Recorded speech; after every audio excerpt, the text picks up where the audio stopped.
Hello, sports fans, and welcome to Waco ISD Stadium for another exciting night of Texas high school football. Tonight, the University Trojans host the Burnet Bulldogs. I'm Lark Smith, along with the coach Butch Henry. And, Coach, the Trojans may be playing down a classification, but they're taking on a very tough Bulldog team. Yes, they are, and, this is the last tune-up for University before district starts. They're still looking for their first win, but it'll be a chore tonight. Burnet's averaging nearly 40 points per game. We talked about they're picked second Texas Football Magazine behind La Vega in the district. So we'll have to see, but it is homecoming tonight, so hope the Trojans send the X's home happy. Certainly do. It's coming up next right here on Waco ISD TV, the Burnet Bulldogs versus the University Trojans.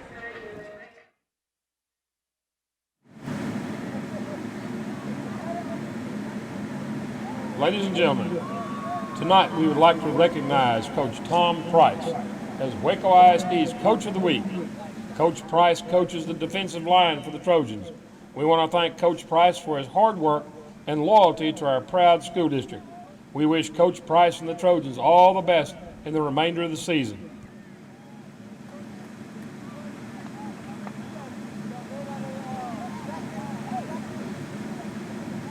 Tonight, we would also like to recognize Reyes Lopez as Waco ISD's Teacher of the Week.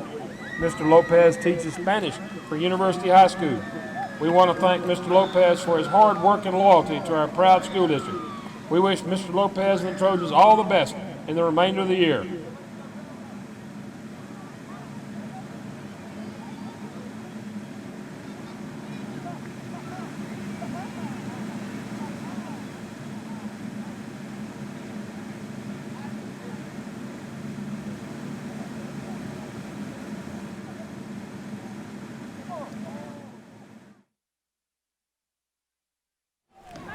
Welcome back to Waco ISD Stadium. The two teams have made their way onto the field prior to the kickoff here between the University Trojans and the Burnet Bulldogs. The Burnet Bulldogs, under the direction of Kurt Jones, come in tonight's game with a record of 2 wins and 1 loss. They opened up the season with a 30-15 win over Marble Falls, but then lost to Abilene Wiley 43-23 before winning last week over Fredericksburg 28-16. Meanwhile, the University Trojans, Coach, they're still looking for their first win. Yes, they are, and they're going to try a new quarterback tonight. A young man called Osea Cadena is a sophomore. He led the freshman team to an undefeated record last year. They're going to move Nick Ward, Ray C. Green, who was the quarterback, to tight end tonight, so you might want to look for that. And Burnet's got a heck of a quarterback, Austin Moore. He's a great leader. He is completing about 63% of his passes. He is 41 for 65 for 580 yards and 5 touchdowns in the 3 games so far. The University Junior ROTC presenting the colors at midfield. That means it is time for our national anthem from the University High School Band under the direction of Archie Haddon IV.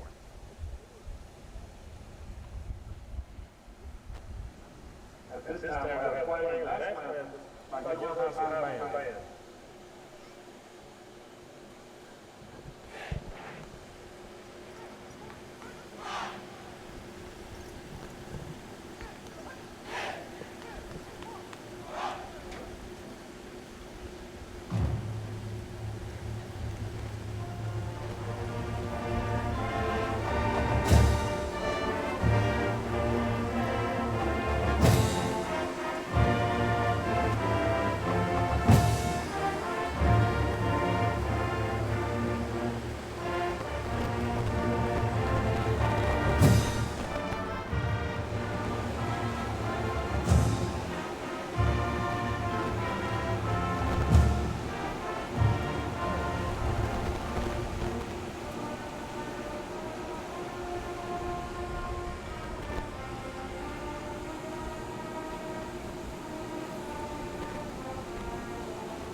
Final tune-up before the district schedule for both of these teams as Burnet will start, or take that back, they've got one more game after this against Taylor before they start district play in District 13 4A Division I. They're in the same district with Robinson and China Spring and La Vega and Gatesville and Lampasas.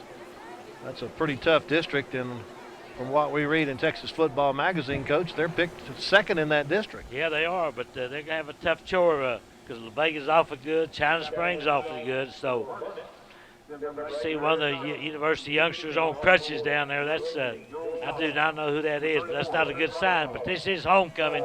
You're going to see a lot of big mums out here tonight. The captain's meeting at midfield. Number 4 is Kedrick Harris. Number 19 is Gabriel Castillo for the University Trojans. And number 31 is Frank White. Burnet Bulldogs have number 34 Trent Rockefeller. Number 18. University has won the toss and is elected to receive. Number 18 is Joel Johnson. Number 8 is Darius Johnson. And number 15 is that quarterback, Austin Moore. Trojans won the toss, Coach. Yes, they did. They're going to take the football. The officials tonight, the referee wearing the white hat, Brad Strickland. Umpire, Derek McGowan. Linesman is Jamie Minshew. Line judge is Larry Scarpa. And the back judge is Rodney Sims. So there you go. Let's see if University, we've seen them twice this year, have 8-minute drives, but don't get any points. And just a little side note here, University is third in the district in rushing and last in scoring. Something's not right there. Yeah, they just got to finish those drives. That's right. what they got to do. They had a great opening drive last week that ate up almost 9 minutes of the clock, but ended at about the 31-yard line on a fumble. Things kind of went downhill after that against Harker Heights, but if they can continue to have that type of production on the offense and get points at the end of those long drives, they have a chance to stay in the contest. I always like to watch these kickoffs and kind of, the days of just kicking the ball deep are about over. Everybody's trying to find a little seam, and we've seen it happen several times this year. When they find the seam, they come out smelling like a rose. Tyler Torrance is the Bulldog who will be kicking it away. And back deep for University, it's Kenneth Woods, number 7, along with number 27, Jovan Tolliver. They do pooch it, though, up to an up man at the 23-yard line. That's Harris, and he's coming to the near side trying to pick up the wall and gets it all the way out to the 37-yard line. That's a nice return, Coach. We'll keep an eye. If you remember the young man that had the long run last week for University, Kedrick Harris, who wears number 4, he was injured and did not practice most of this week, so we'll have to wait and see whether he's going to be on the field now. I'm trying to find him down on the sidelines, but if at all possible, he will play. Remember, Osea Cadena will be the quarterback tonight, so we'll see what this young man does. He wears the number 1. Nick Ward will be the running back in the backfield with Cadena as the sophomore takes the opening snap and throws long, going down the near side and overthrows his target. Trying to chase it down with C.J. Crane. C.J. Crane has really played well so far this year. You take another look at it, you can see right there Cadena can air that thing out. He just aired it out a little bit too much. Try to stretch the field out a little bit with the first play, see if they can maybe set up the running game. Now they go to a T-back field out of the shotgun with both Ward and Harris in the backfield. Now they're going to switch sides and go on each side of the sophomore quarterback. Cadena will hand it to Harris. Harris gets a lead block from Ward, but then is tripped up as he tries to turn the corner and maybe gets a yard out of it to the 38-yard line. I tell you one thing we have not seen tonight is that anybody from University wearing those psychedelic shoes or gloves. That's not going to happen again, I don't think. Yeah, Coach Willis said they were going to do away with those for the rest of the year, though Cadena does have on some tan-colored shoes. Crane will go to the far side and join Harris as a receiver that way. Still got 7 seconds left on the play clock. Dino on a straight run up the middle, looking for the first down, slides a couple of would-be tacklers, and he's loose. Here he goes, Coach. Down to the 25-yard line before he's finally caught from behind. Gets it inside the 20. I tell you what, you take another look at Osea Cadena right there. He cuts back right here. He sees the defender, so he's, I'm going to go this way. Cuts back. Finally, the pursuit catches up with. That was a nice run. Trojans need to get some points out of this. 43 yards for Catino on the carry. Gives him a first down and puts the ball at the 19-yard line in Bulldog territory. Wood at the bottom of your screen. Crane at the top. Backfield fumble. Cadena just picks it up and he runs right into the top tackler for the Bulldogs, number 60, Cullen Farrell. Yeah, Farrell is a good hand. And, you know, you take the snap of the shotgun on the first several plays, and you go under center, and it's a big difference on that snap. And Cadena had a little trouble adjusting, but they're under center again. No gain on the play, second down and 10. Quick handoff to Harris, and Harris is met as soon as he gets the football and unable to get anything out of it. Matter of fact, they're going to say he lost 3 yards back to the 22. Look, I'm just kind of bummed over why they'd go under center when they had success out of the shotgun. So -3 on the play sets up a third down and 13. They have to get to the 9 to pick up the first down. Now they're in the shotgun.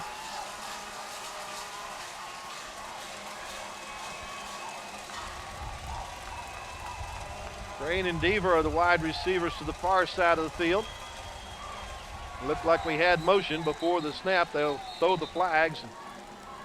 He threw that out in the flat to Racy Green, who's wearing a different number tonight, wearing number 29. But the flag is going to be a procedure. False start against University. Well, we talked about this before. They start the game with good success, but they've got to get points on the board. Now they've got themselves in a third and long situation. 3rd and 18 from the 17, or excuse me, from the 22. I'm sorry, they're all the way back to the 27. I'll get it right in a minute, Coach. Keep going. They've held on the ball for the first 3 minutes here of the quarter. Cadena looking to pass. Does not get any pressure, and now will tuck and run with it. He'll get it up to the 21-yard line, lose the ball, but it goes out of bounds. And they'll mark it at the 19-yard line is where it went out of bounds. I would imagine now that Gabriel Castillo will come in and try to kick his field goal. I kind of think that they most likely will go for the field goal in this situation. So it's 4th and 10 at the 19. And sure enough, they're going to attempt the field goal. Joshua Browning will be doing the holding. They just have 10 people on the field, don't they? No, they got 11. See if the sophomore Gabriel Castilla can get him some points. It looks long enough, and it's wide to the right. So with 8 minutes and 21 seconds left to go in the first quarter, Burnet will get the ball for the first time tonight. And we'll get our first look at the all-everything quarterback, Austin Moore from Burnet. Remember, he's got a running back named Brock Foster, who wears number 28. They can go the distance at any time. A couple of outstanding wide receivers. So we'll see how the Trojans can handle them on defense. Start off at their own 20-yard line.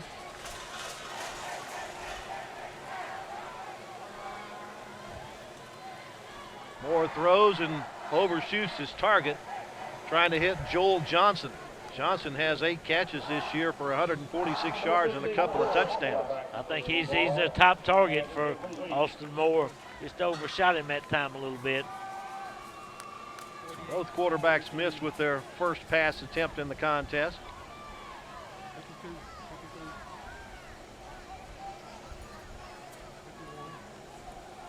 Moore has Foster in the backfield behind him and hands off to his big running back.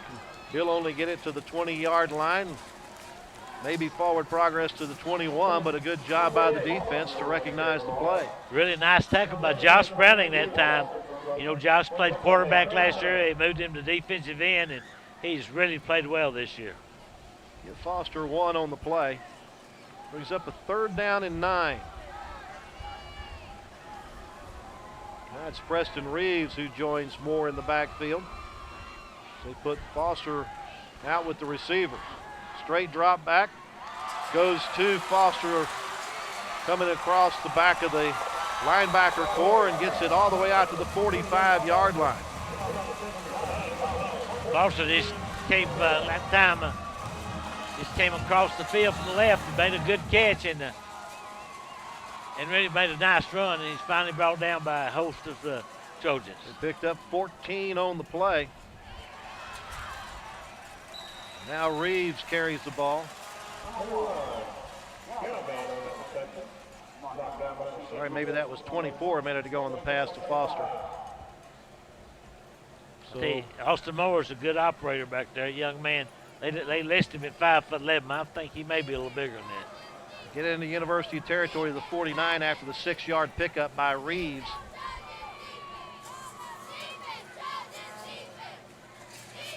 Moore looking to pass, has good protection, finds a man in the seam and completes it to Joel Johnson for another 1st down. Told you, Joel Johnson is his top target. You'll take another look at it. Old Moore just threads the needle. And give a little credit to that Burnet offensive line. They gave Austin Moore plenty of time to throw that football. Picked up 27 on that play. Their second 1st down in the drive. Moore hands it off to Reeves, and Reeves is hammered as soon as he gets the football. No gain on the play. Good recognition by the purple guys on defense. Yeah, that tackle was led by Frank White that time from University. A young man that's played pretty well this year. No gain on the play for Reeves. 2nd down and 10.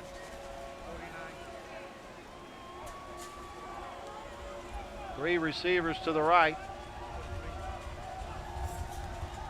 The handoff goes to Reeves, and once again, he's stopped about the time he gets the ball and manages to squirt his way up to the 19-yard line for 3 yards. Could not get the young man's number. I think it might have been Malik Cooper that time, and there is a flag on the play. And Strickland will tell us what that's all about.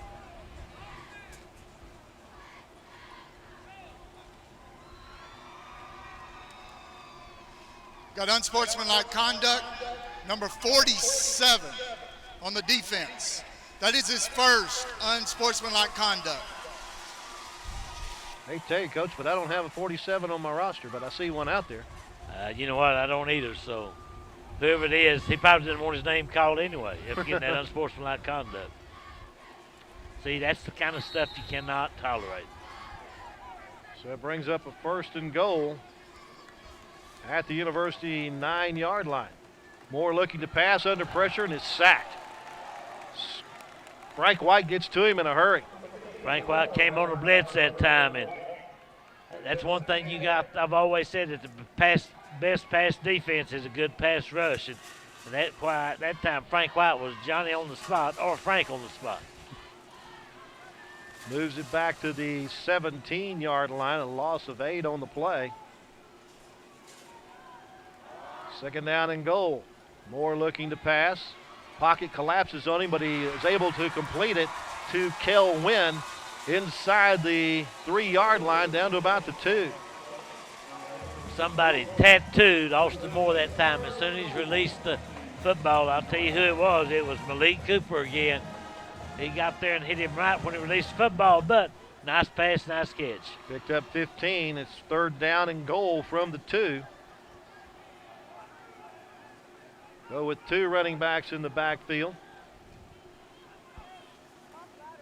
Handoff goes to Foster. Foster trying to get to the goal line, but the University defense doing their best to hold him back, waiting for a signal from the officiating crew. And they do say he got into the end zone for the touchdown from 2 yards away. You see some of the folks from Burnet on the other side had a little help getting in. They kind of pushed that pile a little bit, but that happens. You take another look at it. See, he's short right there, but here comes those big folks pushing him in. First rushing touchdown of the year for Brock Foster. Comes with 4:44 left to go in the first quarter as Burnet completes their initial drive of the game with a touchdown and the point after attempt put on the board by Tyler Torres, his 21st point of the year. And with 4:44 to go in the first quarter, Burnet has a 7-0 lead. This is a Burnet team that people have high expectations this year. As you look at the touchdown, again, they're averaging right at 40 points per game. And you know what? As long as you got a quarterback like Austin Moore, who could be the district MVP, that's what they're saying right now, Texas Football Magazine. But you see a couple of those bums tonight. One of them wearing on the wrist, the other one on her coat, and pretty fancy bums. Those days, those $5 bums are over. Yeah, they are. Burnet goes 80 yards in 10 plays. Took 3 minutes and 37 seconds to go that distance. Got a little help with the unsportsmanlike conduct penalty against the Trojans, but did a lot of that through the air. You know, Coach Willis told me Kedrick Harris, he said, I don't know if he'll play or not. He's been injured, but usually when the lights come on, he's out there. Well, he's out there. That's all I'm going to tell you. Yeah, he did run back the opening kickoff and had a couple of runs in their first drive that stalled at the Burnet 19-yard line. Torres pooches it toward Kedrick Harris. He has the football, gets away from a couple of would-be tacklers, and then knocked out of bounds on the far side somewhere about the 38-yard line. So, Coach, he's given them good field position with the 2 kickoffs. Yeah, they have, and we'll just have to see if they can take advantage of it. You see Kedrick Harris, we saw him break a 70-something yard run last week. He can fly when he gets in the open. In the games played here at Waco ISD Stadium, I show Harris with just 9 carries, but 131 yards and 1 touchdown coming into tonight. He will not be in the backfield, though, to start this drive as Nick Ward is back there with Trayvon Deaver. And Nick Ward gets the handoff, finds the cutback hole, and goes up the middle of the field. He can outrun number 11. He'll be in for the end zone, and he'll get it there for the touchdown. 62 yards on the run by Nick Ward. And the Trojans hit like lightning, Coach. Yes, they do. You give a little credit to that offensive line. You look right here. Nick Ward starts off the right, cuts back to his left, and right now it's the foot race. You see him closing in on it, but old Nick put it in overdrive and barely got it in the end zone, but it counts. Michael Lindley trying to catch up to him, but couldn't get there. So now, point after attempt from Gabriel Castillo. Out of the hole to Joshua Browning.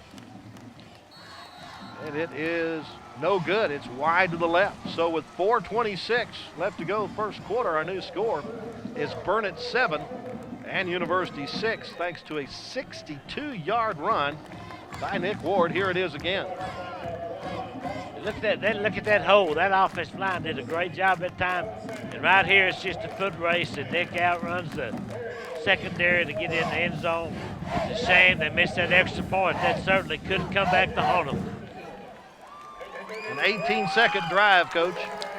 That's not bad, is it? One play, 62 yards. 7-6 our score. 4:26 left to go in the first quarter. That ought to give a little boost to this Trojan team. I know they're still down by 1, but they answered when Burnet scored. They came back and answered, and they did it very quickly, by the way. Certainly did. Now we get to see the Trojan kickoff team and what the Bulldogs have in store for us in the return department as they send back Darius Johnson, number 8, and number 22, Wesley Shackelford. Trojans, though, have shown that they like to also kick it short. And Bulldogs have Joel Johnson up short along with Colby Edwards. It's taken in by Foster. Foster looking for the wall, picks it up, gets around the corner and takes on a tackler and shoves him back to the 40-yard line. That's a nice return by Foster. Real nice return. So they set up shop, and Foster's young man that hadn't had a lot of touchdowns this year. I think just the one he had earlier tonight, but he is their best running back. So they'll start this at their own 41-yard line. Ahead by 1, it's 7-6.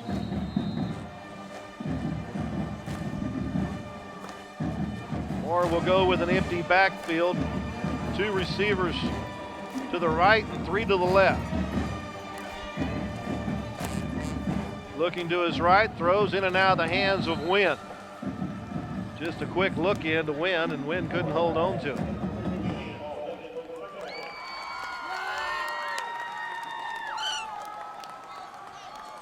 Wynn, a 5'10", 160-pound senior. Now the Trojans right here, I'm coming on a blitz, but they're not. They don't seem to be. Let's put it that way. Moore looking to pass, throws it in the flat, complete to Sterling Galvin. And Galvin gets it up to the 48-yard line for a gain of about 7. Had a missed tackle right there by Josh Walker. He should have made that tackle, and it wouldn't have been too big of a gain if he'd have made the tackle. But you watch number 22, Josh Walker, coming your screen right there. Picked up about another 5 or 6 yards after that. 7-yard pickup brings up a 3rd down and 3. Rolling to his right. Throw is complete to Wynn, and Wynn has it in Trojan territory and is ridden out of bounds at the 45-yard line, and a 1st down for Burnet. Javon Tolliver there on the coverage for the Trojans making the tackle, but another 1st down for Burnet. 7-yard pickup there to get it to the 45, and that completion to Wynn. Picks up the 1st down. Their 4th of the night. Handed off to Foster, and Foster will only get a yard out of it to the 44. One unique thing I found about the statistics for Burnet coming into this game, Coach, I don't see where the quarterback, Moore, has gained any yards as a rusher. They depend on their running backs. Yeah. I guess they depend on Moore to throw that rascal, and so far he showed me he can do that. He can. 2nd down and 9 at the Trojan 44. Moore drops back, throws it up the middle of the field, and has a man wide open. And that'll go for 6 as once again Foster has the ball in his hands, and he has scored his 2nd touchdown of the night. Derek Foster, he's the main man for this Burnet team, and you just have to put more. Oh, we got a flag back here. I think we got holding against Burnet. Well, that'll help the Trojans out quite a bit, indeed. 72 on the offense, 10-yard penalty. Replay 2nd down. That'll bring back the touchdown. Bring up a 2nd and 19 and move it back into Burnet territory, back to the 46-yard line.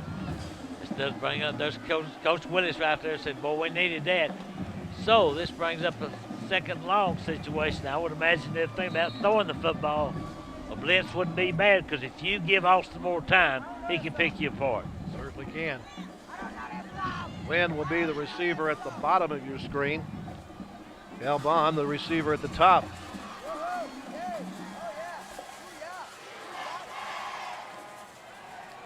Moore looking to throw, goes down the side, and it's complete.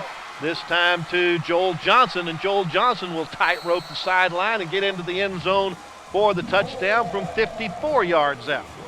Joel Johnson is their top target. You see right there that he made a nice catch, but I tell you what a throw by Austin Moore. He talk about threading the proverbial needle. Look here, exactly where it needed to be. Old Johnson cradled it in for the 6th. 3rd receiving touchdown of the year for Joel Johnson. Torres to put the point after on the board and is successful in doing so, but there is a flag on the play. And the extra point was no good. But we'll see who the flag's against. I could have sworn I saw that go through the uprights. Well, I thought it just down there a while ago did, but evidently it didn't. All right, Brad.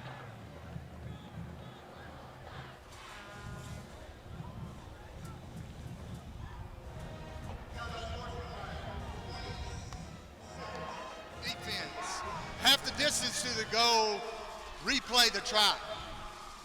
Sportsmanlike conduct on number 20. Is that 2 that we've had this year? Yes, sir. I mean, not this year, but this game. This one on Joshua Wright. But it's just a half the distance to the goal, so Burnet gets a chance to retry. We'll put the binoculars on this one to make sure. Nope, that one's not going to make it because it's low and lining and to the left. So with 2:26 left to go in the first quarter, Burnet's lead is 7 at 13-6. Actually, that's a break for University. They missed that extra points. So right now, I can see why Burnet's averaging about 40 points a game. But, you know, University can come back and answer right here. But that's 2 unsportsmanlike conducts, and that's something that Coach Willis will not put up with, I promise you.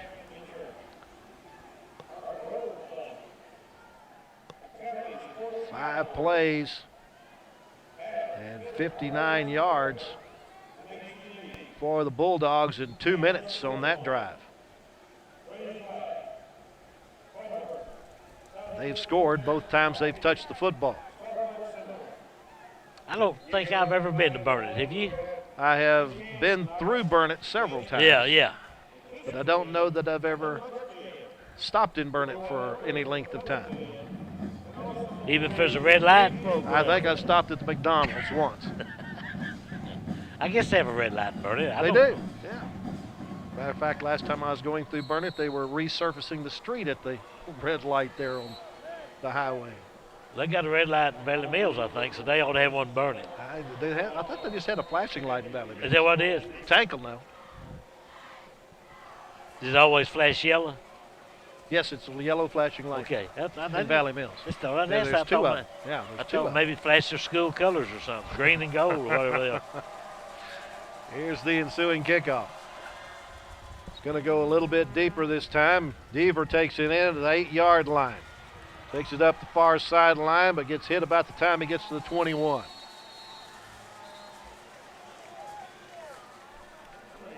All right, old Saya Cadena now will lead the Trojans out again.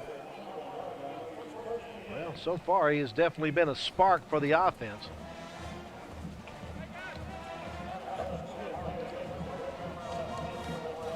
Coming up later in the broadcast will be a presentation to Dr. Rudy Lopez, adding him to the athletic honor roll here at Where is he? Waco ISD. Where is he now? I don't know. Where is he now? He used to be at Principal University, I think. He's probably down the field getting ready to get something from Johnny Tusa here in a minute. So the Trojans have the ball 1st and 10 at their own 21-yard line. Cadena takes the snap and tries to get around the corner. He's able to do so, and here he goes, Coach. He's got some wheels. From 79 yards out, he's going to put it into the end zone. And the Trojans have once again struck like lightning. I tell you, I want you to look at Osea Cadena here on this replay. He turned the corner, and I mean, he was gone. But they convert this extra point. We're tied up. Here it is right here. Got outside there. I think they underestimated his speed, but you can see right there, he's gone to the house. Nice run by that young sophomore. So the Trojans looking for the lead here, or excuse me, to tie it up with the point after attempt. This one does get through the upright. So with 2 minutes and 4 seconds left to go in the first quarter, we're all tied up. Trojans 13 and Bulldogs 13. Here's another look at that touchdown by Cadena. Right there he is. He put it in overdrive. He was gone right there. Nobody's going to catch him. I remember another number 1 played for University named Olin Coleman. He could run a little bit, couldn't he? Yes, sir, he could. 1 play, 79 yards, and a 22-second. Are they taking a page out of Baylor's playbook for these scoring drives under a minute? I guess so. 1 play, 18 seconds. 1 play, 22 seconds. What I've pretty much observed so in the early going, neither defense can stop the other offense. Appears that way right now. Trojans did not get points their first time around, missing on a 36-yard field goal attempt. Otherwise, they'd be leading this contest.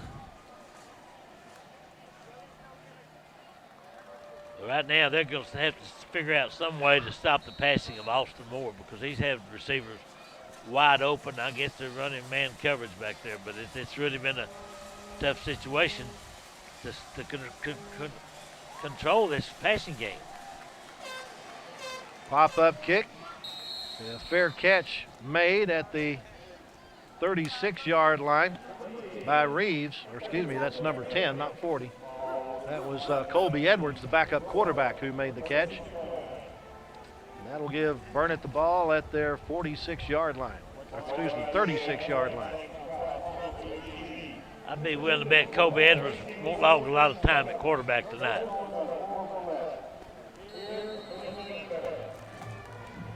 You see Coach Jones got his Burnet Bulldogs over there figuring out what they're going to do this time. See a lot of the Trojan X's coming back to homecoming. That's always a special time. Got some of our homecoming queen candidates sitting there on the front row. Moore has an empty backfield. Sets up the screen beautifully. A nice open field tackle will stop Joel Johnson, but not until he gets all the way down to the University 35-yard line. There's that screen pass. That's a nice play. It was set up just the way you like it. You can see old Javon Tolliver coming here and make I thought maybe it might have been a touchdown saving tackle. 29 yards on the pitch and catch to the 35. Another first down for Burnet. Moore steps into the pocket. He hits Johnson again. That's a nice catch by Johnson. Got that one right in his right ear. I tell you what, you couldn't play defense any better than University did right here. That's just a good throw and a good catch. Really nice play. Picked up another 20 yards. First and 10 from the Trojan 15.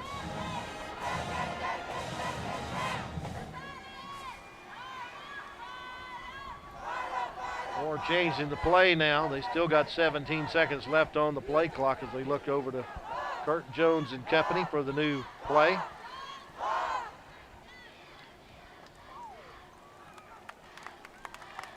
Moore looking to the left corner of the end zone. Just overthrows Johnson, just a little bit out of his reach. University came on the blitz that time and put a lot of pressure. Malik Cooper got back there and actually hit Moore right as he started to throw that football.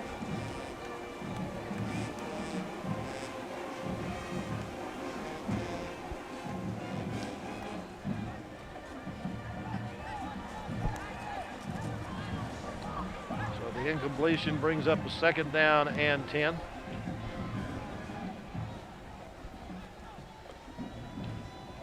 Moore once again has plenty of time. Now he has the ball knocked out of his hand, and it's picked up by University Trojan. Knocking the ball down was Joshua Browning. And coming up with the recovery, I believe, is Malik Cooper. I believe you're correct, but Malik Cooper has really played a good football game so far tonight for the U-Dogs. Browning just reached out and knocked the ball out of Moore's hand about the time he was ready to fire the football. So University gets the first break of the game and takes over with 47 seconds left in the first quarter. They'll have the ball at their own 23-yard line. See if the Trojans can strike quick again. Nina has Ward in the backfield with him.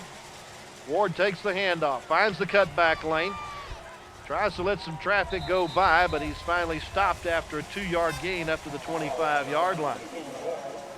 I don't know who's coming here stealing my paper, but somebody had some stuff written on a piece of paper and it's gone. Probably Mark. Yeah, it was Mark. Tell him to stay out. We don't go in his booth. Tell him to stay out of ours. Is that what you're looking at? Yes, thank you.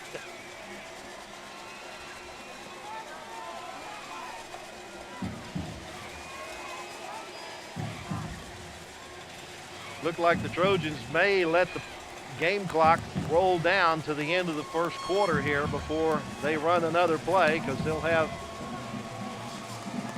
well, there's a crossing wind here tonight, so Win's not going to really make any difference for either team. We have played the first 12 minutes, and we're all tied up. It's the Trojans 13 and the Bulldogs 13.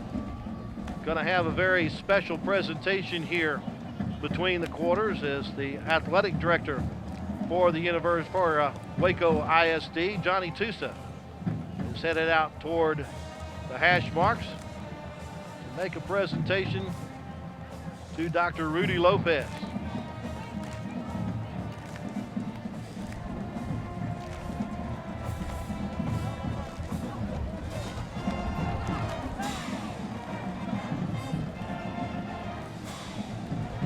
We'll turn it over to the stadium announcer, George Snookhouse.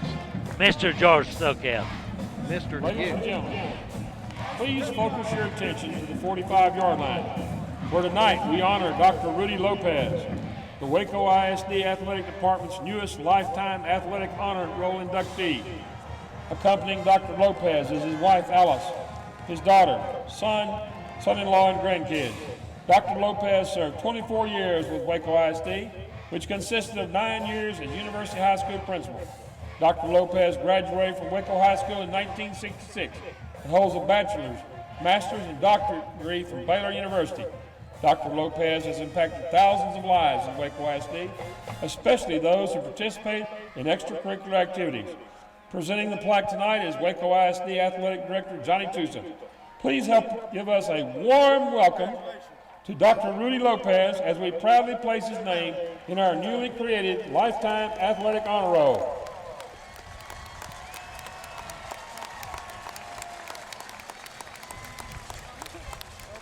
Certainly want to thank Dr. Lopez for his years of service to Waco ISD. Yes, sir. He was a good one. Well, Brad Strickland's ready to get this play underway. I hope the Trojans hadn't forgotten the play. We'll face a 2nd down and 8 at the 25-yard line. Nice weather conditions. We have a clear sky overhead, a game time temperature in the low 90s. There is a little bit of a breeze, but it's more of a crossing breeze. Not going to affect the game one way or the other.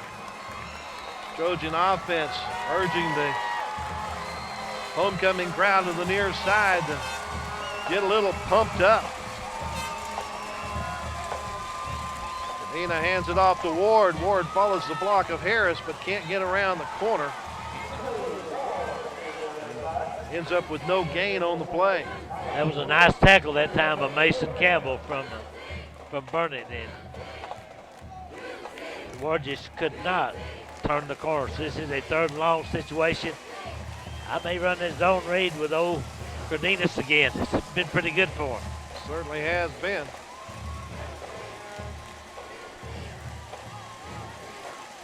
Julian Locke is the wide receiver to the far side.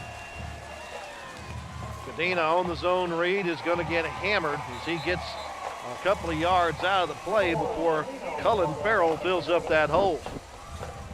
It should bring up a punting situation. Remember, Gabriel Castillo, I believe, may also be the punter, or maybe not.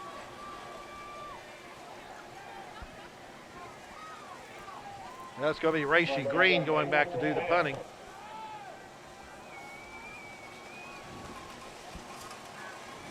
Back to receive for Burnet is Darius Johnson.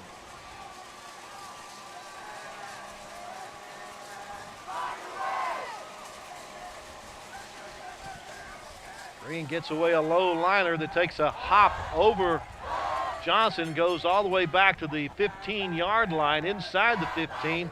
Outstanding punt by Racy Green will pin the Bulldogs back inside their 15 at the 13.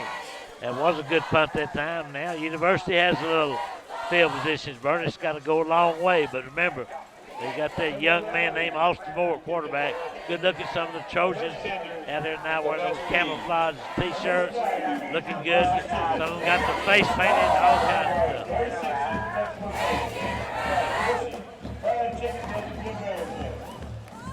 Trojans held on to the football for 2:19 in that drive, but it was 3 downs and punt. See if the University defense can come up with a stop here or maybe another turnover as they Got a turnover the last time the Bulldogs had the ball, but did not turn that into points. Out of the empty backfield, Moore looks to his right and underthrows his target. Threw that a little behind the intended receiver, Tyler Ford. Pretty good coverage by Frank White that time as the receivers did a little crossing pattern, and he was open just for a second, but it was probably the worst pass we've seen Austin Moore throw tonight.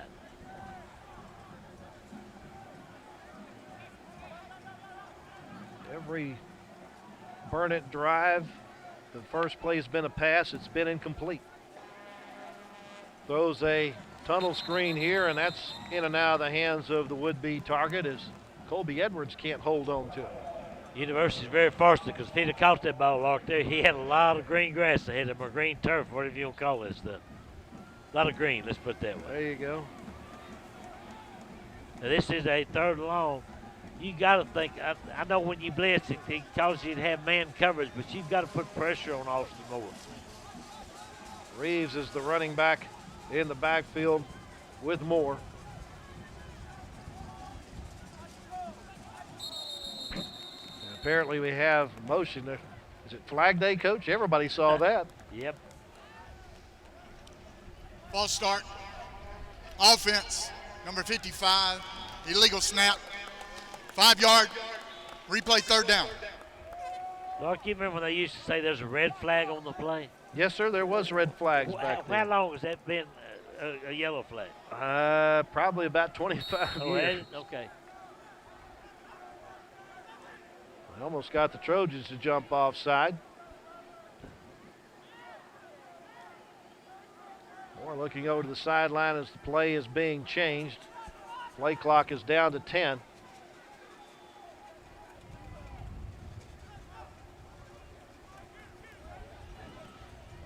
Moore throws and has his man. It's Johnson again. And Joel Johnson takes it all the way out to the 35-yard line. That combination just seems to be completing passes at will, Coach. Yeah, Moore to Johnson, Moore to Johnson. There's a look at it over the outstretched hands of the Trojan defender. 27 yards on that pickup. Now they run a running play very quickly that Foster can only get it back to the line of scrimmage. They've not had much success running the football this evening so far.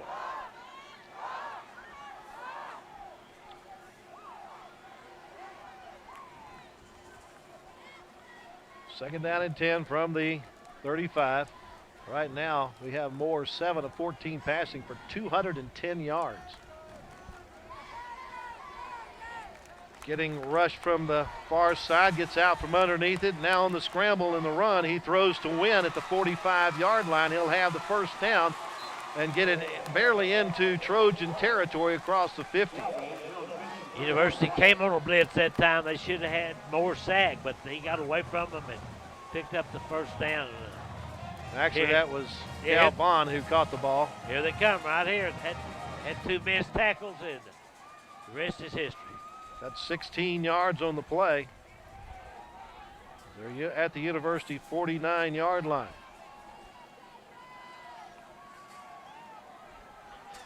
Throws underneath, complete to Shackelford. Shackelford has the ball knocked loose all the way back to the quarterback, and Moore will just run it out of bounds. Or do they call it an incomplete pass? I saw somebody showing incomplete. I don't know. Nope, they mark it all the way back there, so it will be a loss. I'll tell you what, Burnet's very fortunate that ball popped right back up to Austin Moore that time because University nearly had a turnover.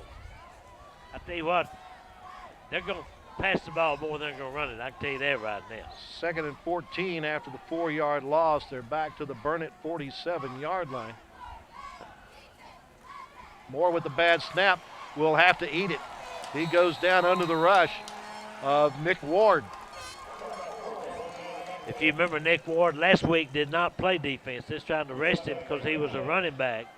But you know what? He does such a good job. They need him in there on both sides of the football. Now they face a 3rd and 10, and they're all the way back to their own 36-yard line. You cannot give up this first down. They make it 3rd and 20. I'm sorry, 3rd and 20. yeah, you got to stop this. You know they're going to throw it, so put pressure on him. Here comes that screen.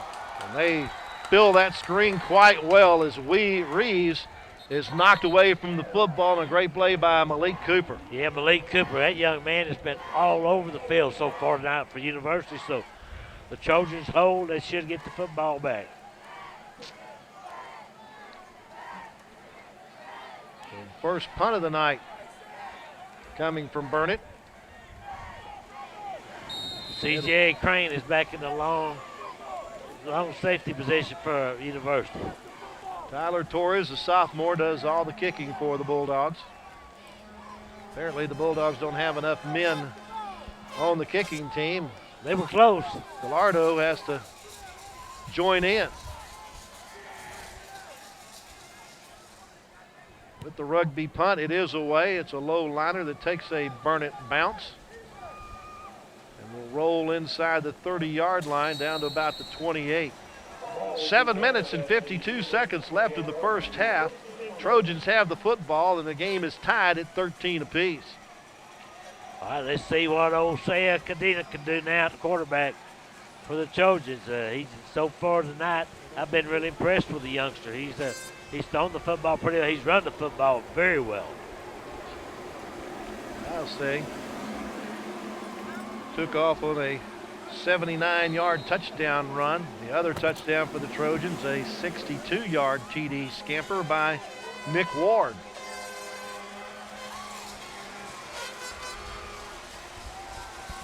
Medina has Ward in the backfield with him.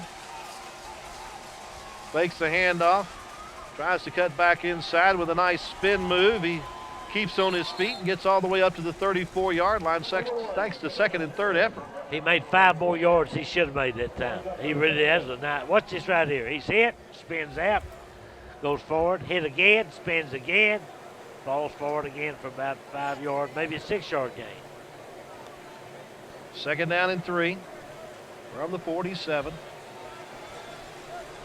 Trojans so far, 200 yards total offense on just 13 plays, Coach.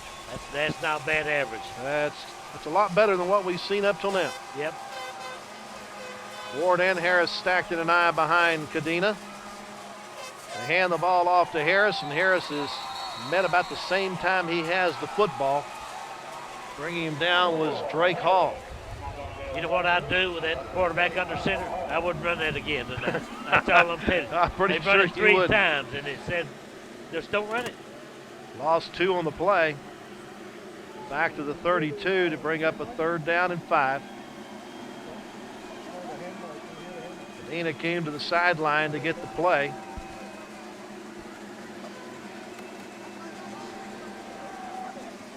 C.J. Crane is wide to the near side along with Harris. And we have whistles and a flag and a false start on the Trojans. Boy, you go from 3rd and 6 to False 3rd start. and 11. 75 offense, 5-yard penalty, third down.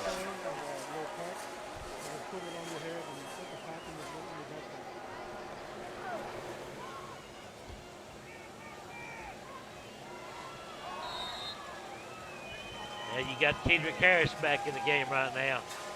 Remember, he's a young man that can break the long one. We saw that last week. Absolutely. He's in a slot receiver on the near side. Racy Green, a receiver in the slot on the far side along with Woods. Third down and 11. Cadena around the end, now throws and completes it. It's to Woods. He has the first down out to the 45-yard line. That's a nifty little play, Coach. Really nice play. Looked like Cadena was going to run the football. He just stopped, pulled up, and threw it into old Woods. And first down for the U-Dogs with the 6 minutes and 12 seconds still left in this first half. There it is. Picked up 13 on the play.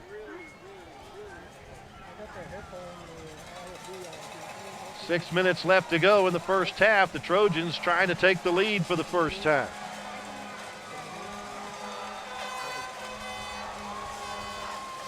Ward fumbles the handoff, tries to pick it up, and is knocked off his pins, but Luckily, Coach, he was able to pick up the football. It's a lot better to just fall on that thing, isn't it? Yeah, it is, but you have 1st and 10 now. Next thing you know, you got 1st and about, what, 20, maybe? That's not He lost good. quite a bit. You cannot do that. Lost 11 on the play. At least they kept possession of the ball. Yep, 2nd and 21.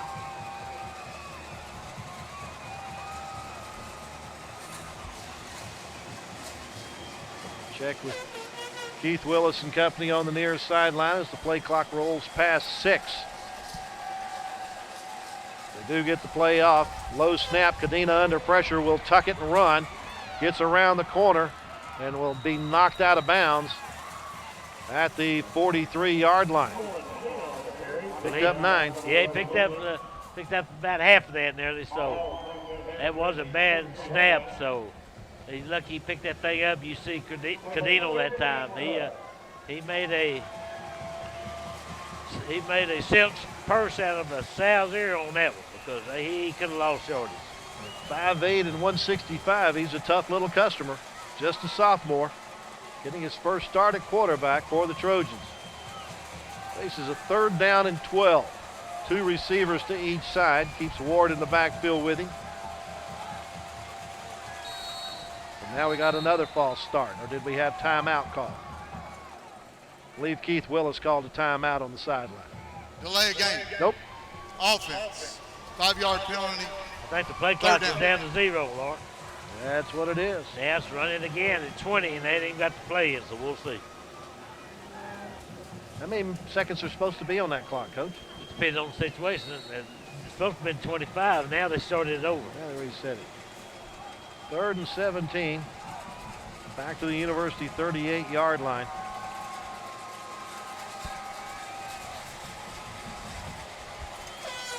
Kadena looking to pass. Out from under the pressure. Takes it straight up the field, and with second effort backs his way up to the 47-yard line, but it's going to bring up a 4th down. Picked up 9 on the play. So I guess old Nick Ward will come in, kind of kick this rascal away. Or is it going to be Nick Ward?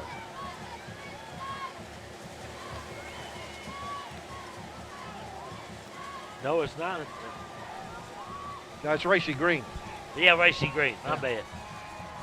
That's because he's not wearing the number where That's you right. normally see him wear. He's supposed to wear number 10. He got me confused up there wearing 29.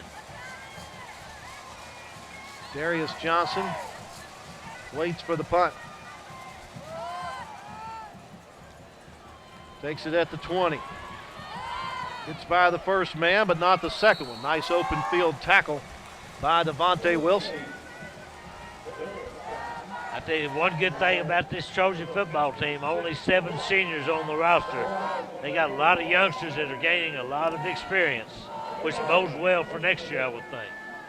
Trojan offense held onto the ball for 3 minutes and 51 seconds on that drive before giving it up to Burnet at the Burnet 30-yard line with 4 minutes and a second left in the first half, and we're tied 13-13. Austin Moore, the quarterback, has Foster in the backfield with him. Keep an eye on the slot back at the top of your screen, number 18, Joel Johnson. He's been the favorite target tonight. They hand it off, though, to Foster. Foster gets around a couple of University Trojans, takes it up the far sidelines, and finally bumped out of bounds when he gets up to the 42. Once again, a couple of missed tackles on behalf of the Trojans that time. Or Foster probably wouldn't even got back to the line of scrimmage, but he did. And he's played well down there. There's a missed tackle right there. There's one right there. Cannot let those things happen. 12-yard pickup. That's the longest run by any Burnet Bulldog tonight. Foster has it again, and he is buckled, and the ball gets loose. It is loose a second time after it was picked up by Michael Harris, one of the tackles. But they say that Harris was down when he fumbled the ball. You make the call right here. He might have been down. I don't know. Then once again, they're very fortunate. That's twice that they've had a pretty good break on a fumble. They get it up to the 48-yard line. That ended up being a 6-yard gain. We'll give it to Foster for now. And now we have an incomplete pass. Foster was tattooed pretty good that time, old Frank White. Tell you what, that defense is bringing some heat tonight. They're playing well. The only snafu I see is in the secondary against those passes. Sometimes those guys are wide open. 3rd down and 4. They have to get to the Trojan 48 for a new set of downs. Moore looking to the sideline, throws it behind his intended target, Kel Wynn. But there is a flag on the play. I believe the U-Dogs jumped offside, Coach. Or were they drawn offside? We'll see. If they're drawn offside, it's a 1st down.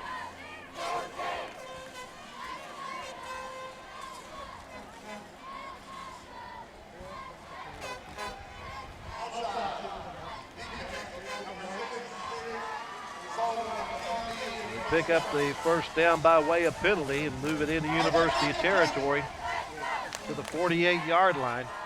3:09 left to go in the first half of a tie contest, tied at 13. Moore hands it off on the delay to Foster, and he probably shouldn't have delayed at all because that gave University's Frank White a chance to get there. He's had a good game, Coach. He's had a real good game so far. He and Malik Cooper both. Lost a yard on the play.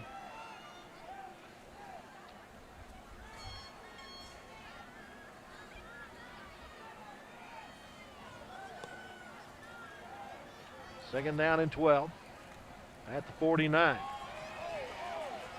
Coming around is Tyler Ford with the football. He's not going to get anywhere. Matter of fact, he'll get no gain on the play whatsoever. That's a good tackle by who? Frank White. Yeah, there you go. Wow.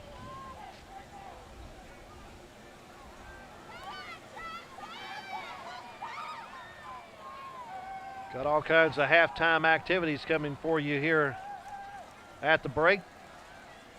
Homecoming activities for University. Moore looking to pass across the middle and overshoots Foster. That was went for a touchdown earlier in the game, Coach. Yes, it did, and he was covered that time by Laquan Deaver. He had a couple of steps on him, but the ball overshot him. Stops the clock with 2 minutes left in the half. It looks like Burnet's going for it here, Coach. It appears that way. Facing a 4th and 12, and now Keith Willis is going to call his first timeout. Might as well call them. They don't carry over. Certainly don't. First charge timeout. University got the football first in this contest, drove down to the 19, but missed a 36-yard field goal wide to the right. Burnet, though, the first time they got the ball, able to go 80 yards in 10 plays, scored on a 2-yard run by Foster to take a 7-0 lead, but the Trojans answered right back. A 62-yard run by Nick Ward got him on the board at 7-6. That was with 4:26 left to go in the first quarter. Burnet, though, answered that with a 5-play, 59-yard drive that only took 2 minutes with a 54-yard pass from Moore to Joel Johnson. They missed the extra point, made it 13-6. But O.C. Cadena, the sophomore quarterback for University, answered that with a 79-yard TD run. They made the extra point, and that's how we got to 13 apiece. All right, young lady's having a good time out here tonight. She's a teacher over at University. Here we go. 4th and 12. Trojans got to make sure they don't jump offside. I think they may be sending one backer. I'm not for sure. They have nobody back. They're not buying it. They do the quick kick, and it's kicked out of bounds by the quarterback Moore, somewhere between the 20 and 25-yard line. Remember, coming up at halftime, we'll have the performance by the University Trojan Band led by Archie Hatton and the Highlighters, plus they'll have the homecoming activities, a long-awaited crowning of the King and the Queen. So the Trojans are 77 yards away from having the lead at halftime as they'll start this at their own 23-yard line. You can be kind of conservative here, Lark, or? No, I want the lead at halftime. Well, when I say conservative, I don't think they're going to throw it. Okay. I think I'd just try to get Cadena or Kedrick Harris to break with long one or Nick Ward. Well, I lied to you. No.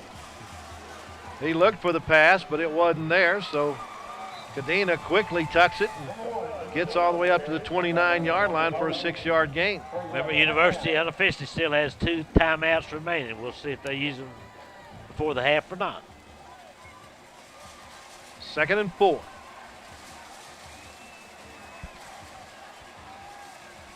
They got motion. Both the guard and tackle on the right side thought the snap count was the first count. That's about the 3rd or 4th time that's happened tonight. So maybe it's because Cadena's a different type of cadence than they had when Ray C. Green was in there. You know, that can happen sometimes. So it's 2nd and 9 from the 24. Clock stopped for the moment at 1:26. Cadena gets the slow snap, throws it into the flat, and it's dropped by Kedrick Harris. That ball should have been caught by Kedrick that time. If he'd have caught it, he'd been one-on-one. He might could have made a little move or two. You don't ever know. So you certainly want to try to pick up that first down. You don't want to give Burnet the football back before the half because they still have 3 timeouts remaining according to the scoreboard. Need to get out to the 33-yard line. Get a new set of downs. Another low snap, and Cadena is dropped.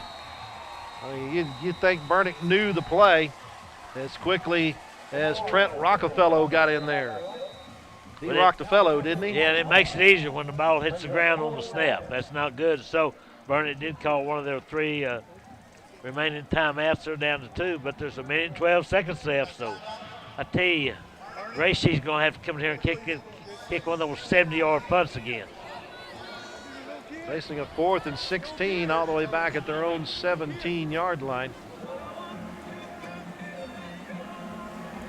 With 1:17 left.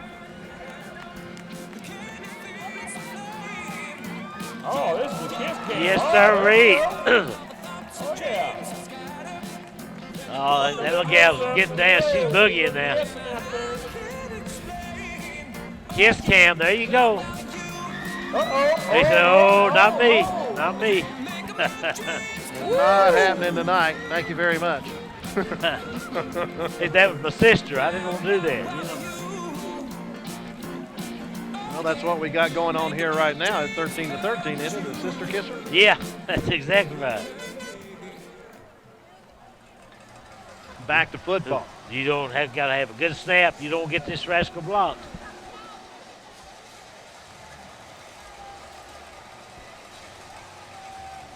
Green gets a good snap, but either it was partially blocked or he shanked it out of bounds. It's going to give Burnet real good field position at the 28-yard line.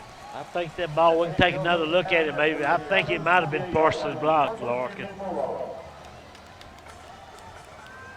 That's something you certainly don't want to happen because they're in field goal range right now. That was just a 42-second possession for the Trojans. That's not good. No, they need to run out the clock. Yep. With points. Burnet gets the opportunity now from the University 28-yard line.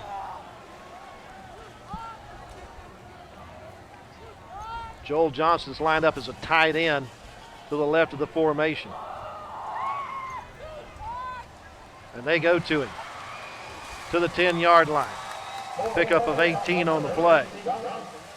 I don't know how many passes Joel Johnson's caught tonight, but it's 3 or 4. And he's been the go-to man. There it is. Wide open, just ran a little hook pattern down there, and Willie McDonald made the tackle for the Trojans. 1st and goal, we have Moore, 9 of 20 passing for 240 yards. Moore swings it out to Strickland, and Strickland will get into the end zone for the touchdown. Excuse me, that's Wes Shackelford with the catch in the TD.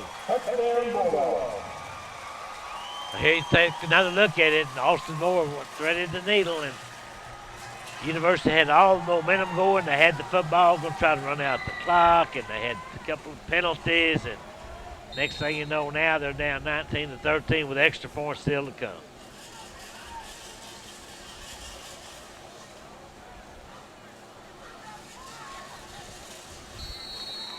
Doris puts it on the board. 45 seconds left to go, and our new score is Burnet 20 and University 13 after a two-play, 28-yard drive that only took 26 seconds, capped by that touchdown pass to Wesley Shackelford, his second touchdown receiving of the year. Now, if you're University now, you're trading with 7. You don't have really that much time left, but you still have 2 timeouts, so maybe if they can get a good kickoff return, get decent field position, they might not go for the home run. Trojan defense had too short a field to work with there. Yeah, that wasn't good at all. It shouldn't have come to that, but it did.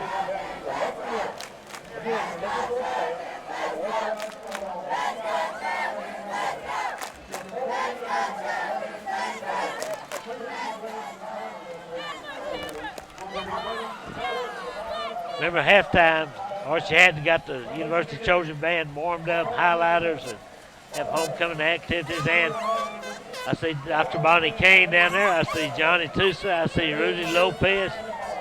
I see Mike Chapman. Cast the thousands.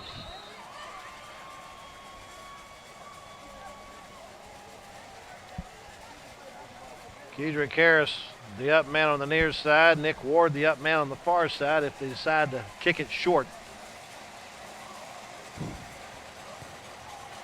They do pop it up toward Nick Ward, but it's Woods who will take the ball and try to weave his way through Burnet Bulldogs, gets as far as the 32-yard line before his forward progress is stopped.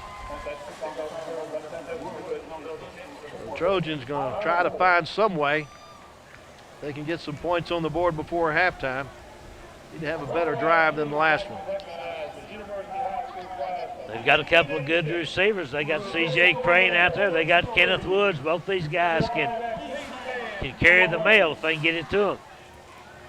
And don't forget Ray-C Green, pretty good athlete himself. He's playing tight end. They might one little dump pass to him. He can go. Yeah, he's lined up as a tight end to the right of the formation. They split the backs behind Cadena under center. They'll hand it off to Ward. And Ward will just plow forward up to about the 38-yard line for a gain of 6. As Keith Willis is going to just let the clock run out and go to halftime down 7, or is he going to try to use his timeout? I think he's going to let it run out. Well, he's lining up for maybe one more play as the game clock's at 10 seconds. Cadena from under center. Fakes the handoff, gets out from underneath the pressure, throws downfield, and it's incomplete, intended for C.J. Crane. But that will be the final play of our first half. After 24 minutes, the Trojans trail the Bulldogs by a score of 20-13. Before we go to our halftime activities, let's go down to the field and check in with the athletic director for Waco ISD, Johnny Tusa. Dr. Lopez is a graduate of Waco High School and 23 years as an administrator in the Waco ISD. Tell me what the WISD means to you. Well, to me, it's the heart of the Waco community. You got to understand the tradition that the Waco schools have had, since the early 1900s. So I believe that Waco schools represent strength, diversity, the character of the city of Waco. That's what I believe Waco ISD does. Very good. Now, you spent 9 years as principal of University High School. Been watching the game here tonight. I know that brings back a lot of special memories. Can you remember one or two in particular? Well, yeah, I remember Rodney Smith was our quarterback, and I believe we had a back at that time called Adanium Tomlinson. So, yeah, we had some great teams, and I see tonight that they're continuing the Trojan tradition, yes. Very good. Well, we're proud to put you in this lifetime athletic honor roll, and you've been a great asset to WISD. Thank you, Coach Tusa, to Dr. Kane, and to the school board. Thank you. Okay, back to you up top. All right, thank you very much, Coach Tusa. We are at halftime, and the University Trojans trail the Burnet Bulldogs by a score of 20-13. When we come back, we'll have our halftime activities right here on Waco ISD TV.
The director of the highlighters is Christina Dunnigan, assisted by Glenn Price.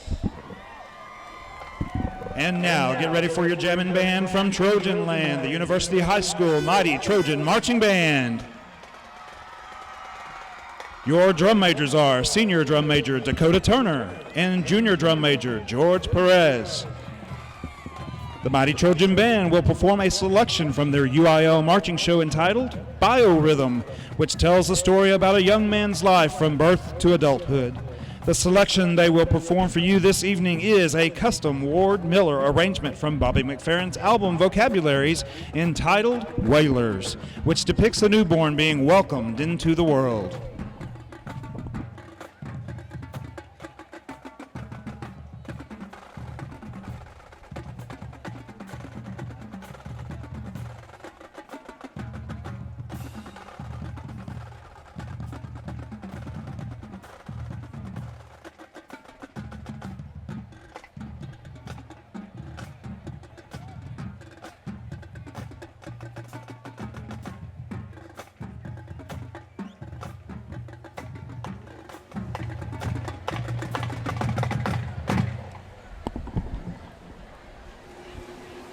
Drum majors, is your band ready?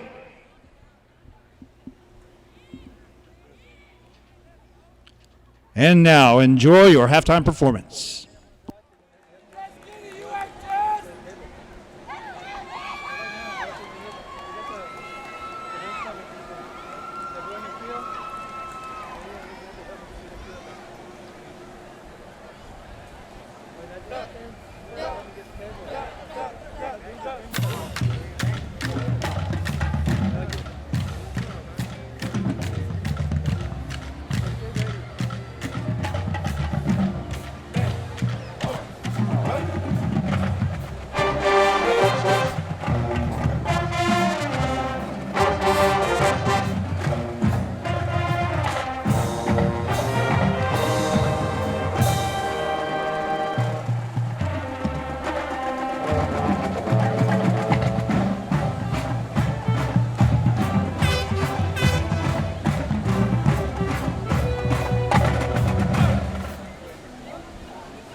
Of Mr. Archie Lee, Hatton IV, Miss Callie Bitterlin, Mr. Jesse Oliva, and color guard instructor, Mr. Jonathan Valerio.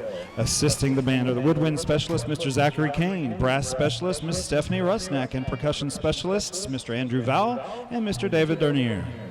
The Mighty Trojan Band would like to thank our superintendent, Bonnie Kane, and principal Kendra, Dr. Kendra Strange, and our Fine Arts Director, Mr. Larry Carpenter, for supporting the Trojan Fine Arts Department. And now for your homecoming halftime court.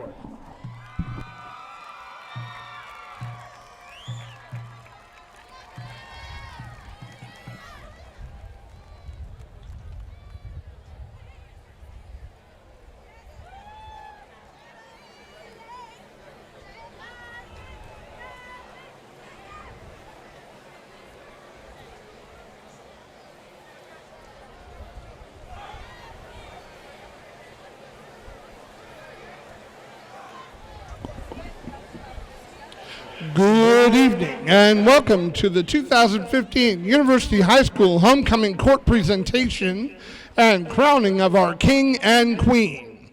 Our first Queen nominee is Brittany Hamby. She is escorted by her mother, Amanda Pacina. Brittany participates in JROTC and tennis. She volunteers in the community by working water stations at local races and enjoys spending time with her family. Brittany plans to attend Sam Houston State University and major in victim services. Brittany Hamby. Our first King nominee is Elias Espinoza. He is escorted by his mother, Lucida Quinones. Elias plays varsity football and helps out his family by babysitting his younger siblings. He enjoys spending time at home with the family and likes making people smile and laugh. Elias plans to attend the University of Texas at Austin and major in criminal justice. Elias Espinoza. Our second Queen nominee is Jasmine Lizama. She is escorted by her father, Rafael Lizama. Jasmine participates in varsity cross country, varsity track, varsity cheerleading, band, and key club. Jasmine volunteers with Little League cheerleading and track meets and enjoys spending time with family and friends. Jasmine plans to attend the University of Texas at Austin and wants to become a dentist. Jasmine Lizama. Our second King nominee is Joe Gutierrez. He is escorted by his mother, Shauna Gutierrez. Joe participates in Key Club, varsity baseball, varsity tennis, and Upward Bound. In his spare time, he enjoys playing tennis with friends. Joe plans to attend Texas A&M University and major in civil engineering. Joe Gutierrez. Our third Queen nominee is Danny Lopez. She is escorted by Mrs. D.D. Moore. Danny works in the Trojan branch of Educators Credit Union at University High School. She enjoys spending time with her family and friends. Danny plans to attend the University of Dallas and major in business. Danny Lopez. Our third King nominee is Dion Parker. He is escorted by his mother, Rebecca Parker. Dion participates in varsity basketball, works with the UHS Vita tax site, is the senior class secretary, and is a member of LEAD. He enjoys talking, playing basketball, and playing video games. Dion plans to attend the University of Houston and major in business and managerial economics. Dion Parker. Our fourth Queen nominee is Julia Ochoa. She is escorted by her mother, Alicia Robles. Julia participates in cross country, soccer, and Key Club and volunteers with Meals on Wheels through her church. She enjoys eating and being with friends. Julia plans to attend the University of Texas at Arlington and wants to become a pediatrician. Julia Ochoa. Our fourth King nominee is Ramon Rosario. He is escorted by his mother, Anitra Diaz. Ramon participates in varsity football and is a member of the mighty Trojan marching band's drumline. He volunteers with Hands of Mercy, Special Olympics, and his church's youth group. He also enjoys staying active in sports. Ramon plans to attend the University of Texas at San Antonio and major in engineering and welding. Ramon Rosario. Crowning the King and Queen tonight is University High School's 2015 Homecoming Queen, Myra Sauls. Myra is escorted by Senior Class Assistant Principal Lisa Kane, who will present the Queen with her bouquet. And now, the moment that we have all been waiting for. Your University High School Homecoming King for 2015 is Elias Espinoza.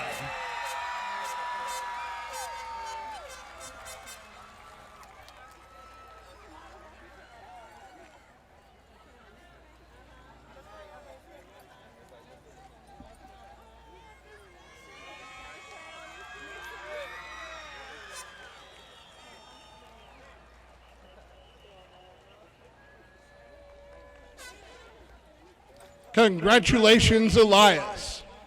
And now, your 2015 University High School homecoming queen is Julia Ochoa.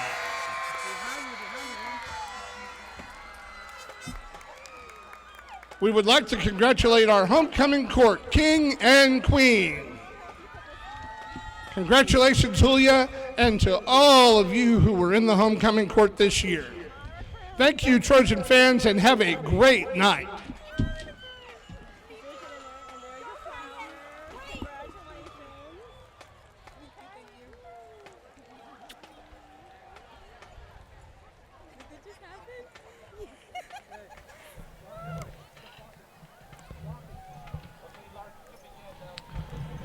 Hope you enjoyed our halftime activities, and congratulations to the homecoming queen, Julia Ochoa, and the homecoming king, Elias Espinoza.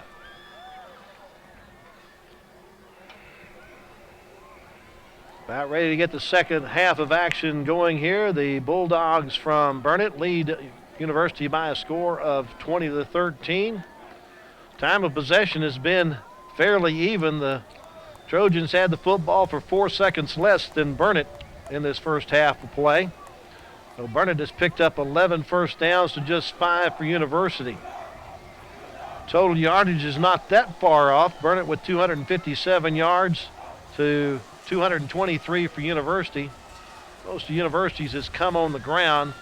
210 yards on 18 carries, while Burnet only has 8 yards rushing on 12 carries. All of theirs coming through the air, as their quarterback, Austin Moore, is 13 of 21 for 249 yards during this first half. A really good sign, though, for the University Trojans is to play a sophomore quarterback, Jose Cadena. 10 carries for 154 yards and a touchdown. Nick Ward's carried it 5 times for 59 yards. The defense has done a good job containing the Burnet rushing game, as Foster has 7 carries for just 20 yards as their leading rusher. They just need to figure out how to stop that passing game, where Joel Johnson has collected 7 passes for 184 yards. Now Bond has caught 2 for 23, Foster 1 for 24, and Wynn 2 for 22. And Coach, what I'm surprised is we have not seen anything of Stephen Gallardo as far as catching passes, as he came in with, see if I can find it, 20 receptions for 325 yards and 3 touchdowns coming into this game. And according to Coach Willis, he's the man that they need to stop. Well, evidently they stopped him because he hadn't caught a ball. They've stopped him. They just can't stop Joel Johnson no, right now. They cannot. And I think it's imperative that University will be kicking off. If they hold Burnet, I think Burnet's got a little momentum right now because they scored right at the end of the half. So we'll see what happens. University's playing pretty well, but defensively they got to shore up that pass defense. They have to do that. Well, the first thing they need to do is get a stop here, as you said. 3 and out would be a big feather in the helmet of the University defense, who has played very well in this first half. I think holding Austin Moore to 250 yards in the first half is a pretty good deal. Well, how many penalties has University had, Lauren? They've been penalized 7 times, but it's only for like 37 yards because a couple of those unsportsmanlike conduct penalties were half the distance to the goal. Kickoff is taken in by Hart Krause, and they get it only up to about the 25-yard line, so that's where Burnet will have the ball to start the second half of play. He was brought down by Julian Locke. Remember, that's the young man from University that's deaf, and so he's kind of at a disadvantage. But you know what? He's out there playing hard, and they got an interpreter for him. He does a good job. Austin Moore, the quarterback, brings him up to the line of the scrimmage, which is the 26-yard line. As Reeve and Foster in the backfield, hands it off to Foster. Foster gets out around the corner thanks to a block by Reeves, and then finally runs into Willie McDonald, but not before he picks up a first down. Well, Burnet came out and ran that sweep that time, and you can see Foster. He's a good running back. Browning cut him to the inside, but he made some pretty good yardage before Willie brought him down. Picked up 13 on the play. Brings up a 1st and 10 from the 39. Empty backfield this time. Moore looking to his right, now up the middle of the field, now flush from the pocket, and is tackled from behind. Brought down for no gain on the play. Joshua Browning in there to get to him. That was pretty good sportsmanship. Josh Browning knocked him down right there. He turns around and picks him up. I like to see that. I don't think we see enough of that anymore. No gain on the play for Moore. Brings up a 2nd and 10 at the 39.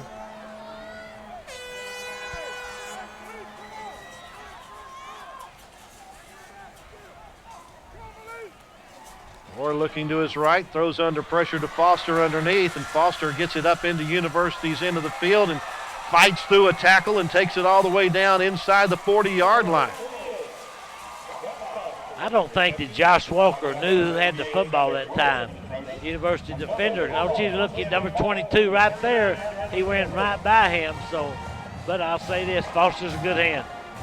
Picked up 22 yards on the play. Brings up a 1st and 10 from the University 39.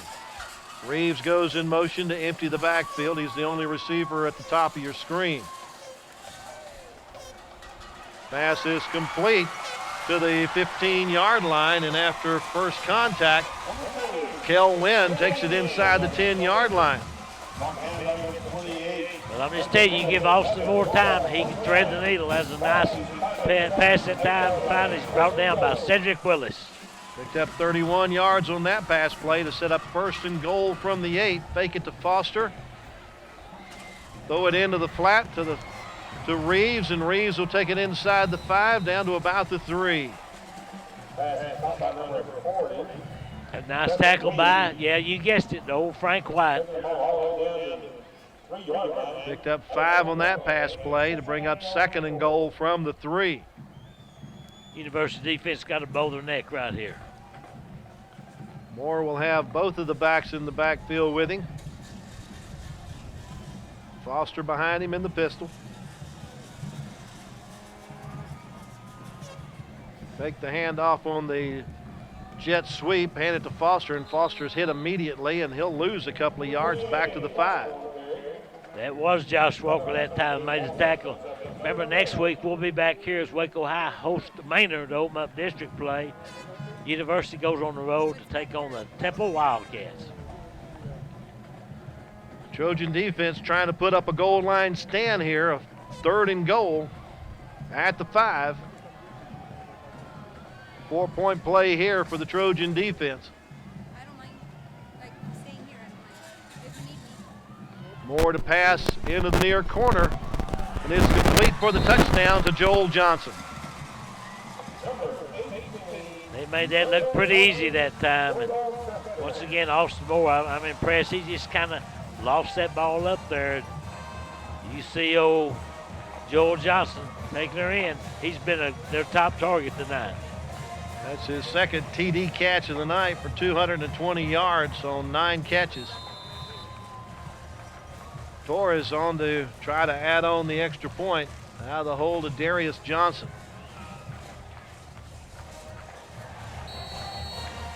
And it is good with 8:44 left to go in the 3rd quarter. And our new score is Burnet 27 and University 13, thanks to that 5-yard pass to Joel Johnson. He got behind the defender that time, Willie McDonald, and Austin Moore threw just a good pass. What I'm impressed about Austin Moore, he knows when to rifle it in there, and he knows when to kind of just soft touch it. That was one of those soft touches. 3 minutes and 16 seconds to cover the 74 yards and 7 plays for Burnet. They grab their biggest lead of the night, 27-13. Young man on the dance cam there, dancing the barrels happy. He looks pretty happy too. Yeah. Well, University now, they've got to come back and get some points on this drive. That little gal's just as cute as a speckled puppy. Look at her. She's having a good time this evening. Good crowd on hand for University tonight. Being homecoming, it is a very good crowd.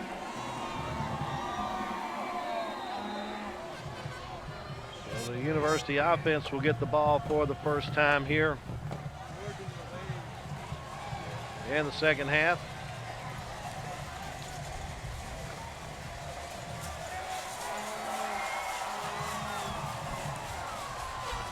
Booch kick takes a Burnet bounce and a very alert play by Willie McDonald to cover that one up, Coach. Oh, it's dangerous. You let that football hit the ground. It really is. And I think Burnet saw an opening that time. They're just going to try to kick it to the open spot. And thank goodness old Willie fell on that thing. So let's see now what type of offense the Trojans can generate here. Actually, I think that was number 6, Devontae Wilson, that fell on the ball. I just saw a 6 upside down. 1st and 10 at the Trojan 36-yard line. The sophomore, O.C. Cadena, at the helm. Hands it off to Warden. He's got an opening. Tries to pick up a downfield block. Trying to outrun a couple of Bulldogs. And is finally taken down at about the 5-yard line in Burnet territory. What an outstanding run by Nick Ward. Boy, would you watch Nick Ward right here. It's a great run. Here comes Nick. Now he's going to come right into your TV screen. He's going to switch hands with the ball so he can use a little stiff arm. Picked up about another 10 yards for doing that. 58 yards on the run by Nick Ward down to the 6-yard line. 1st and goal for the Trojan offense. Fumble the football. Cadena picks it up. Gets away from one would-be tackler and makes something out of that down to the 3-yard line despite the fumble. That could have been a disaster. Thank goodness Cadena had the presence of mind to pick that rascal up. So they got to get it in right here. It's kind of a mischange between he and Kedrick Harris that time. I think that's a zone read, and Kedrick thought he's supposed to keep it, and Cadena thought he's supposed to pull it out, so there you go. Picked up 2 to the 4-yard line. Ward the only man in the backfield with Cadena this time.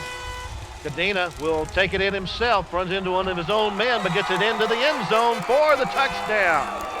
Sophomore quarterback O.C. Cadena gets the score to answer Burnet's score here in the 3rd quarter. It did not take long for the Trojans to get on the board. Cadena gets it in. Now this is an all-important extra point. This could cut it to a 7-point deficit.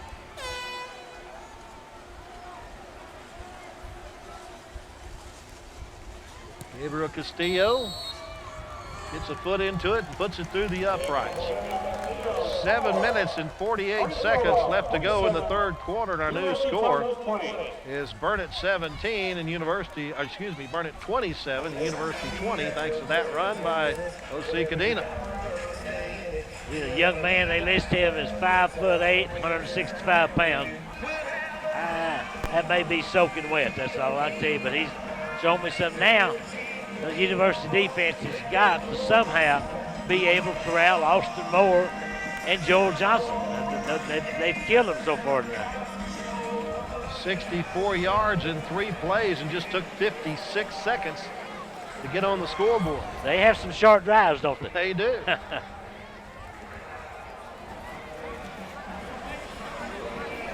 have Cadena for 12 carries for 161 yards and a couple of touchdowns. And Ward is to carry the ball 6 times for 117 yards. When was the last time the University Trojans had 2 running backs with over 100 yards in in a one long game? time. I believe they have found some offense.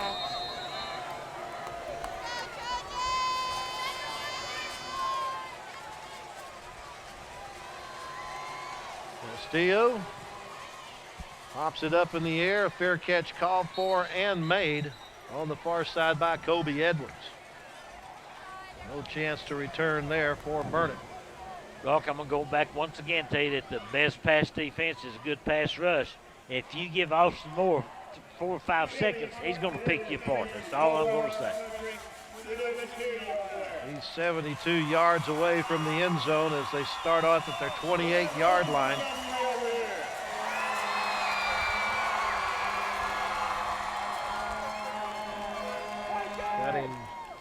16 of 25 for 312 yards as he starts this drive with a handoff to Reeves, and Reeves barrels his way across the 35 out to about the 37 for a 9-yard pickup. Yeah, they list Preston Reeves is 5'8", 210 pounds. He's kind of like a bowling ball back there. Like Norm Boulard. Yep. Steve Beard, maybe Steve Beard. There you go, 2nd down and 1. Pass in the flat, in and out of the hands. On the far side, intended for Darius Johnson. That would most likely be another first down for Burnet. So 3rd and short. I don't anticipate more throwing the football, but I'd give it to big old Preston Reeves, I think. They only have 33 yards rushing on 17 tries tonight. And it is Reeves that gets it, and boy, he is hammered, but he's got his quarterback helping him up the field. Austin Moore grabbed Reeves and pulled him for the first down. He was stopped at the line of scrimmage, but his power and get a little help from Austin Moore got the first down. Marking it to 39 on a 2-yard gain. On first down, well, they're going to have a motion penalty against the Bulldogs that will back them up. Brad Strickland's going to tell us all about it. Offense, number 55, 5-yard penalty, first down. That'll move it back to the 34.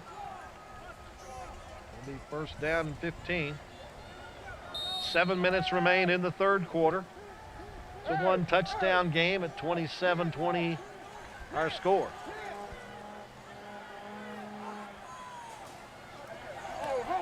Foster with the football is undermined as he tries to turn the corner and gets no gain on the play. Boy, that was a nice play that time, but Josh Walker, you see him, he breaks down right there and goes right for his legs. That's where you got to go.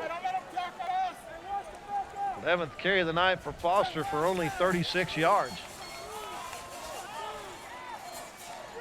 This is a passing situation.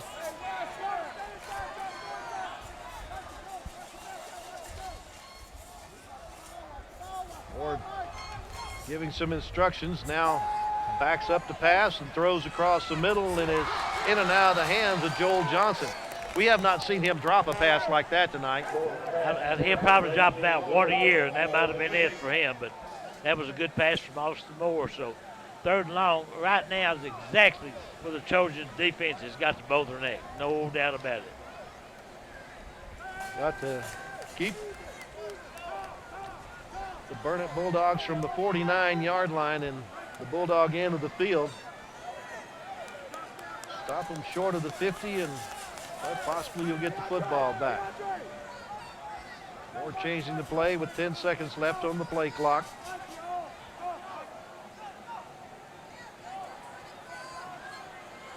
Goes to the left side and in and out of the hands. A great job on the defensive side as Joel Johnson could not catch it because he was hammered by Myquan Deaver. Look at that hit, Coach. That might have been Javon Tolliver, I think, that time. The 27 there you go, made the hit. Yeah.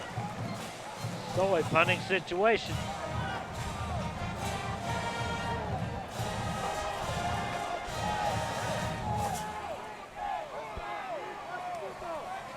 Moore is back to do the punting. C.J. Crane back deep for the Trojans. Rugby punt goes straight up in the air and goes out of bounds into the University bench long before it ever gets to the 50-yard line. We'll see where they're going to mark it. At the 45. Yep. University's got good field position. They're only down 7 points. So let's see what happens. Coach Willis pumped up right now. It's an 11-yard punt, Coach. There's some of our crew waving at you. You know who I have not seen tonight? Who's that? The Thorndale Flash. Sure, he's here somewhere, isn't he? I don't know. I hadn't seen or him. Maybe he's up for the athletic director at the University of Texas.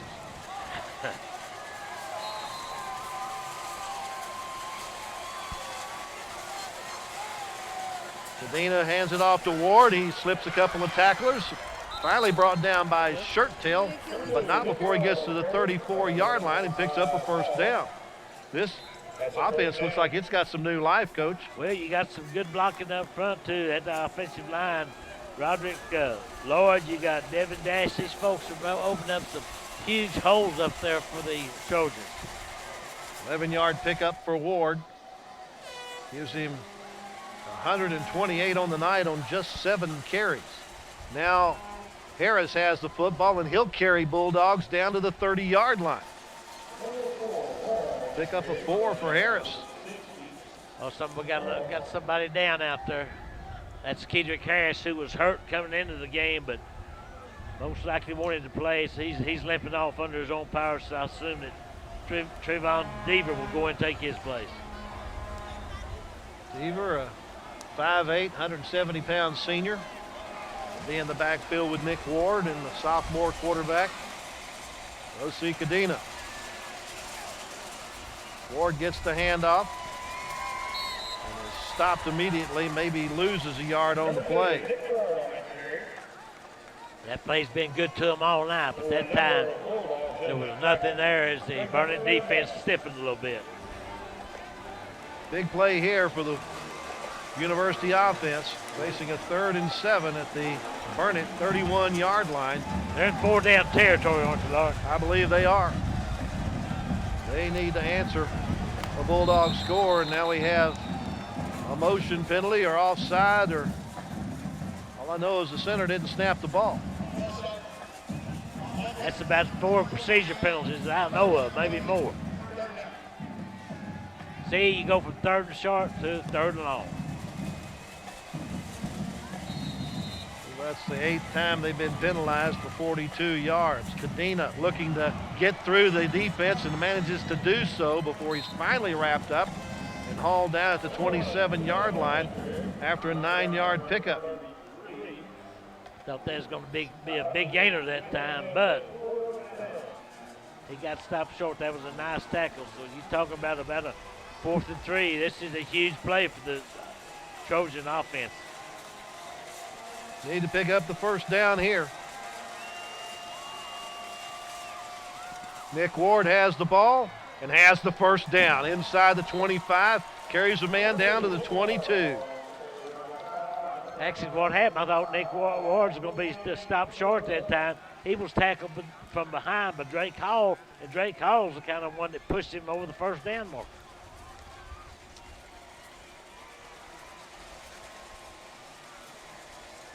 Down to the 22-yard line. He picked up 5 yards on the play. A new set of downs. 1st down. Ward straight ahead. Ooh, he's hit real hard, real quickly by Cullen Farrell. Yes, he was. He met him at the line of scrimmage and nearly lost that football. No gain on the play. Who's coming out? Nick Ward limping a little bit? Well, that's 2 of them now. Now in the backfield with Cadena is Joshua Wright. Play clock down to 10 as Cadena gets the signals from the sideline. Cadena looking to run the football himself. A wide open hole up the middle of the field, and he's into the end zone for the touchdown from 22 yards away. His 3rd touchdown of the night. Well, I'm going to tell you one thing. I want you to take another look at this touchdown. He went virtually untouched into the end zone. You got to give a little credit to Keith Willis and his staff for putting Ozell Cadena at quarterback now, because he's done a good job. Stia on to tack on the extra point. It is good. 2 minutes and 41 seconds left to go in the 3rd quarter, and once again, this game is tied at 27 apiece thanks to the sophomore quarterback, O.C. Cadena, and that 22-yard touchdown run. When's the last time we've done a university game with the 3rd quarter winding down? They're tied up. Been a while. Bishop. It's been a while. Good to see. Good look at the Trojan cheerleaders tonight. They're having a good time.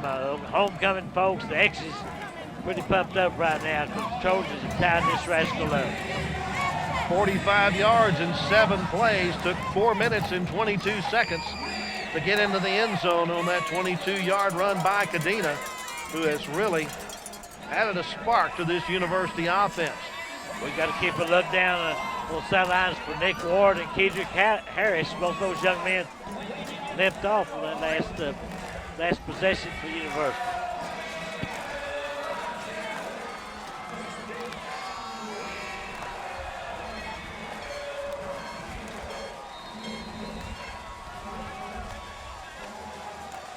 Trojans have answered the Bulldogs here.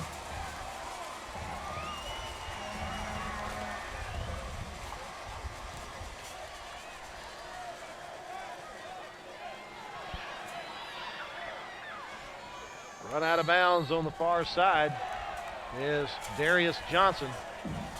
So he tries to get something out of the return with Burnet. Once again, they've never trailed in the game, Coach, but they've been tied a couple of times. And the Burnet fan faithful that time thought it might have been a late hit out of bounds, but it was not. Now, if University defense can hold here, that should give them a little momentum. So here we'll see if Nick Austin Moore's going to do his thing again as quarterback. He's got three receivers to his right. But he hands it off to Reeves in the backfield. He's got a gaping hole up the middle for a 10-yard gain out to the 40-yard line. I tell you what, Burnet's run the football more this third quarter than they did the entire first half, seems like to me. They have 20 rushes for 45 yards. Got Reeves with 5 carries for 27. He's got the football again. He'll get about 6 yards out of that. Gets it up to the 47-yard line. We'll give him 7 on the play and a second down and 3. He's picking up good chunks. He's just the old bowling ball, as we call it.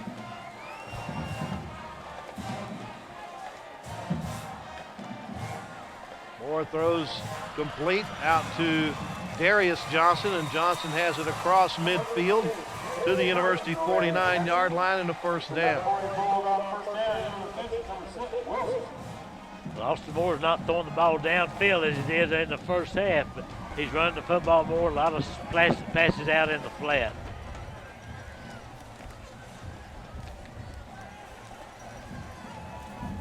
Three receivers to the right. Reeves goes in motion, empty backfield for Moore. He's looking for Reeves, now flushed out of the pocket and will run. And takes it out of bounds at the 44-yard line.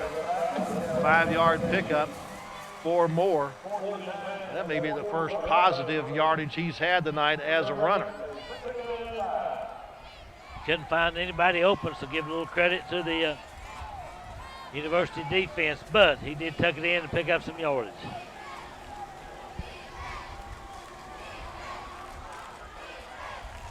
Moore with a handoff to Foster, almost tripped up in the backfield, but gets away from a couple of tacklers before he's finally brought down at the 39-yard line in Trojan territory, and that's going to be enough for the first down. Tackle finally made by Josh Brown, and you'll see University's Malik Cooper nearly had him in the backfield. Back to the line of scrimmage quickly. Moore looking to pass, going for the home run and just out of the reach. Flag on the play of Kel Wynn. And where's the flag, Coach? I've been offsides on University. I don't know. We'll see. Offsides, defense, number 26. Yep. 5-yard penalty, first down. That was a free play then, wasn't it? Yes, it was.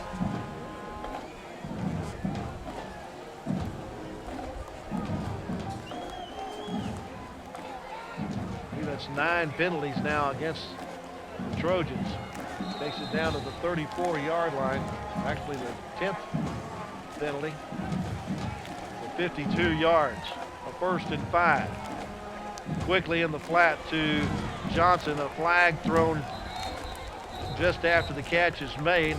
This one may come back, Coach. Got to be a block in the back or a hold, I would think, based on where that flag was thrown. But I'm sure old Brad Strickland tell us all that. You may concede what happened right here. That's a block in the back right there. No flag on the play. Oh, it wasn't a block in the back. Wave it off. So the pass is complete to Darius Johnson. what they throw it for if they're going to wave it off? I'm just asking you a question. Well, they thought they saw something that they didn't see. It's only a gain of a yard on the play, brings up 2nd down and 4 at the 33. Trojans showing blitz. Foster trying to get around the corner, able to do so with a good block. Stays on his feet, gets a downfield block from his quarterback, and gets into the end zone, but a flag thrown back at the 8-yard line. What's his quarterback doing that far down the field blocking for him, Coach? Yeah. Watch number 15. He'll get down the field and make a nice block at about the 5-yard line. Yeah, he sure did. And you see Foster that time. He's a... We got hold. 8 on the offense, 10 yards from the spot of the foul. First down. So Foster got from the 33 down to the 8. That's about a 26-yard pickup. Then you got the holding penalty. It should take it back to about the 18, where it'll be 1st and 10. There's a big break for University that time. Unless this is an incomplete pass or penalty, this should be the last play of the 3rd quarter.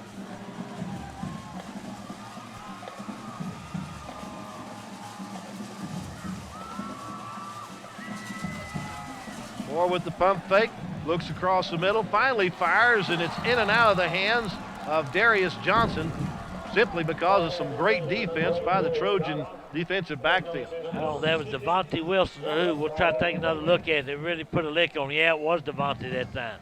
That was a good hit.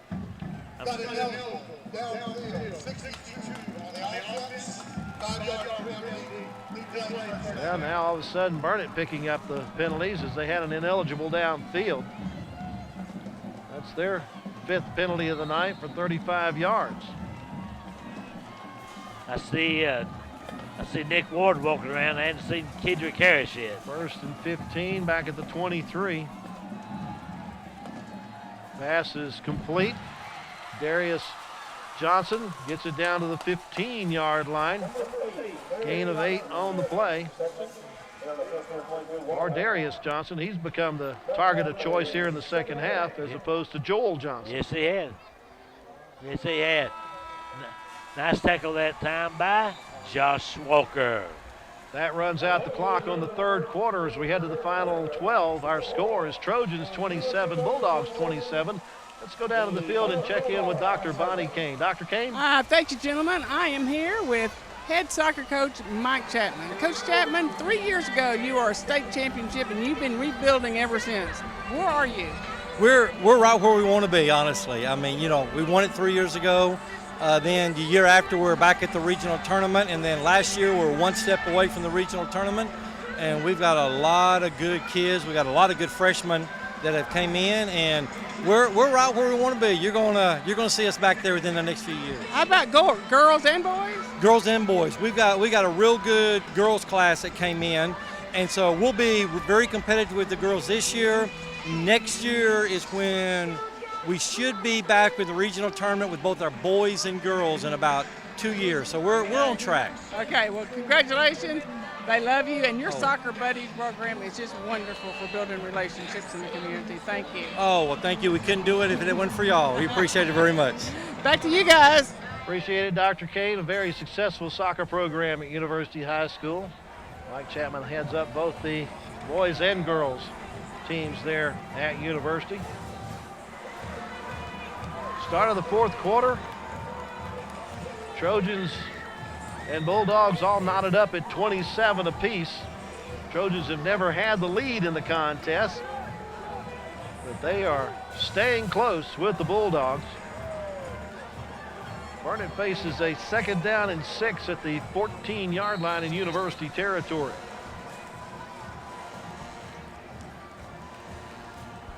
Austin Moore, the quarterback, has Brock Foster in the backfield with him. They hand it off on the jet sweep to Shackelford. He's around the corner and knocked somewhere. Did he get out of bounds or not out of bounds? They mark him out of bounds at the 3. So Shackelford goes 11 yards and sets it up 1st and goal. at the 3-yard line. It's the first time we've seen that jet sweep tonight. It worked quite well for them. Nearly got in the end zone. Now they are knocking on the door. So let's see if this Trojan defense can hold them. I imagine they're going to give it to big old Preston Reeves. That's what I'd do. 10th play of the drive that started back at the Burnet 30-yard line. Moore has Foster behind him. Sends a man in motion, hands it to Foster, and about the time he gets the football, he gets face planted. Outstanding job. That was Malik Cooper that time, boy. He's played well tonight. You watch his tackle. They don't get any better than that. Old Malik's pretty pumped right now. Lose 5 back to the 8-yard line. 2nd and goal.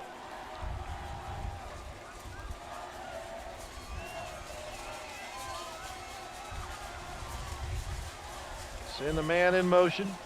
Fake the jet sweep. Pass in the corner is out of the reach of Joel Johnson. Now, I tell you what, it would be a feather in their cap or helmet or whatever if University can hold them to a field goal here, at least a field goal attempt. Be the 12th play of the drive.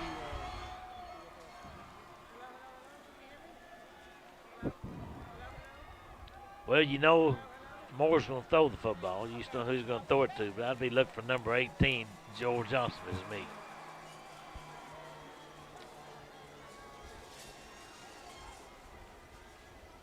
Pump fake to one side, throw the screen underneath, and the Trojans are right in the middle of that screen and will not let them score the touchdown. Outstanding job by the University defense to smell out the screen and knock it down. Devontae Wilson is the young man that got up off the bottom of that pile, so they may not opt for the field goal here, but it doesn't seem to be that's what they're going to do, but I think that's what I would do. No gain on that pass play. Brings up a 4th and goal at the 8. They're thinking about it. They got their full complement of timeouts. He going to let the clock run down? I believe he is. Well, he calls the timeout with 7 seconds left on the play clock.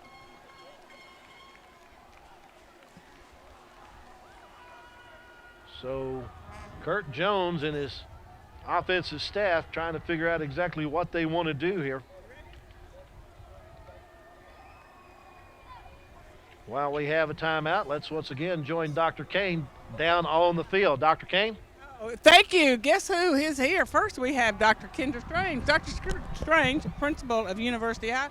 Who are you here with? I am here with University High School's homecoming king and queen, Elias Espinosa and Julia Ochoa. Hello. How does it feel to be the homecoming king and queen?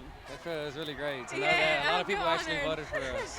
Well, I tell you, when we could see your faces, and it was just fabulous. You represent the school, you represent everybody, and you will reign for a year. So how do you feel about that? I was really shocked. Okay. I was nervous. So you want to say anything to the people who helped get you there? I just want to say thank all of y'all for being there and still being my friends even before this, because I know many people are going to talk to me, but I just really appreciate everyone who voted. Thank you for everyone who voted for me. It's an honor to be part of the 2016 class, and I love my class. Okay, back to the game, guys. All right, thank you very much, Dr. Kane. And the Bulldogs go for it on 4th and goal from the 8. Throw a swing pass to Shackelford, and they regain the lead with 10 minutes and 26 seconds left to go in the contest. That was a good call on behalf of the Burnet coaching staff because there was nobody within 5 yards of the receiver that time, so they put it in for the touchdown. So I guess that's why they didn't go for the field goal. They knew they could make that touchdown. Now they'll try to add on the extra point. High snap. Ball's put down, though, and it is kicked through the uprights. And now we have a flag thrown at the end of the play, and it may be running into the kicker. For University Trojans 27. All right, Brad, tell us about Yeah, it. running into the kicker on the defense. And penalties decline. Extra point's good. So that'll make it 34-27 in favor of Burnet. 10:26 left to go in the contest. Remember last time Burnet kicked off, they kicked it to a seam and it hit the ground. If I'm University, I'd be very, very aware of that fact. If that ball hits the ground, it's not good. 13 plays to go 70 yards for the Bulldogs. They rolled off 4 minutes and 15 seconds as they finished this from the end of the third quarter to the start of the fourth quarter to regain a 7-point advantage over the Trojans. Plenty of time left on the clock, Coach. A lot of time left to get a good look at some of the fans here tonight. You don't see these university fans leaving because they say the Trojans in this one. Coach, this may be one of the largest crowds we've seen for university playing at home. Yeah, it really is. And they're cheering this fan on and cheering the fans are cheering them on. And right now they've got something to cheer about. But they've got to take this kickoff, get good field position, and move the chains. That's what they got to do. Well, one thing to cheer about is Kedrick Harris is back on the field. He's one of the up men at the 30-yard line. Yeah, good to see him back in there.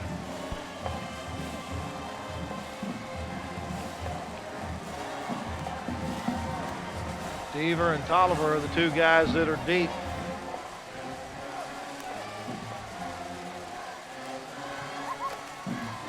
Dude, pump it up in the air where Deaver will let it bounce and pick it up at the 8-yard line, picks up a block, and has a seam up the sideline and is tripped up at the 31-yard line. Looked like he was about to go, Coach. He really did. Take a minute to acknowledge our crew tonight. Leslie Ugali is an intern tonight. Neil Tron on camera. Jesse Maldonado on camera. Cable Puller is LJ. Terrell McSpadden on camera. Dimitri Calhoun is an intern also working tonight running our audio. Bill Tabner is the audio engineer. Jesse Mateo. Little Ricky Mazza is helping us out, as is our statistician. They call him Tank, Mr. Steve Tangerson. Certainly appreciate the crew that helps us get this thing recorded and for replay. Handoff in the backfield goes to Joshua Wright. He has not carried the ball until now tonight. His first carry is he's probably in there for Nick Ward, who we saw limp to the sideline earlier. Wright picked up a yard to the 32. I'm looking for Nick Ward on the sideline. I saw him earlier, but I don't see him right now.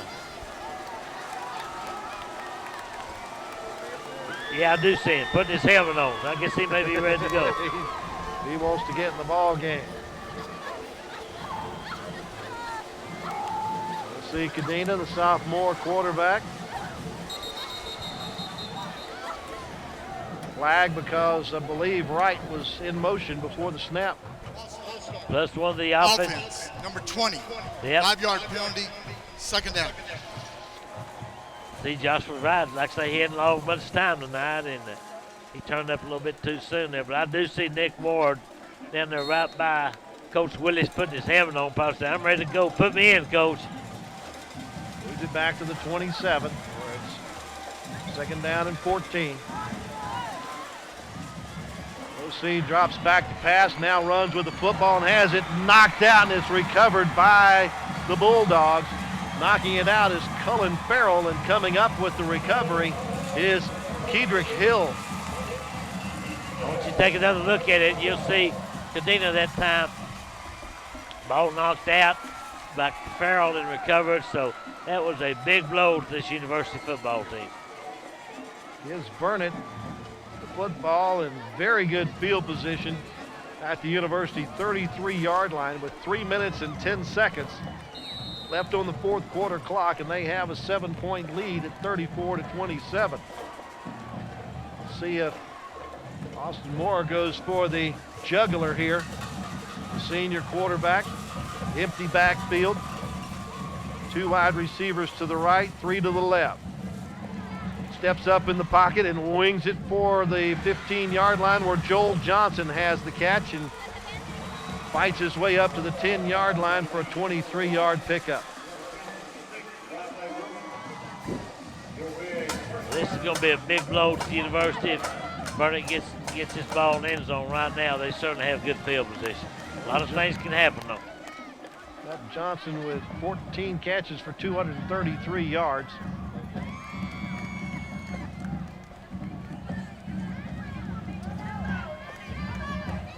25 attempts so far for Moore for 365 yards. Hand it off to Reeves. Reeves stays on his feet inside the 5 and rumbles down to the 2. Pickup of 8 for Reeves. Finally brought down by Frank White, who's really had a good football game tonight defensively for the Trojans. 2nd and goal from the 2.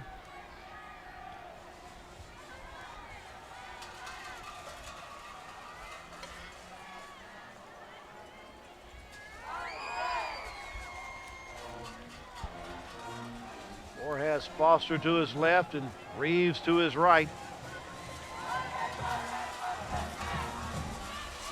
Hands it off to Reeves, and Reeves trying to go over the left side will get a yard to the 1.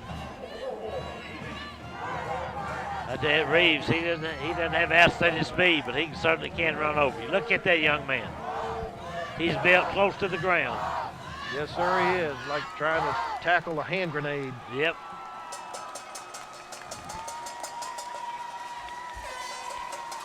Third and goal.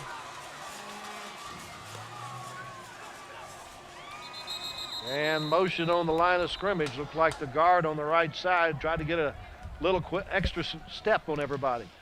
False start. 66, offense. 5-yard penalty, 3rd down. The ideal situation would be to hold them to no points here, but if they can hold them to maybe 3.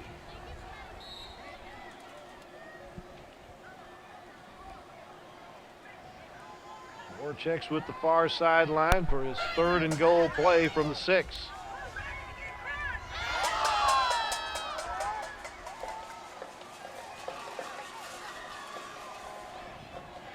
Throws for the far corner and throws it way too far over the head of Joel Johnson.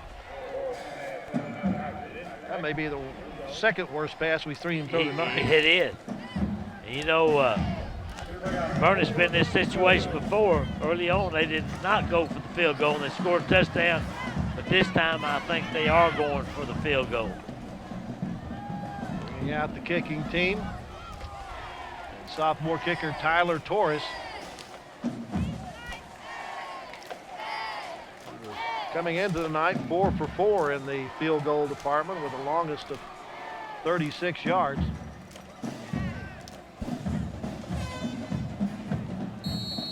Ball is up on its way, and it is good. 23-yard field goal by Torres makes it 37-27 in favor of Burnet, with 7 minutes and 33 seconds left in the contest. University still has plenty of time, but they can't let any grass grow under the field. That young lady's flexing her muscles, isn't she?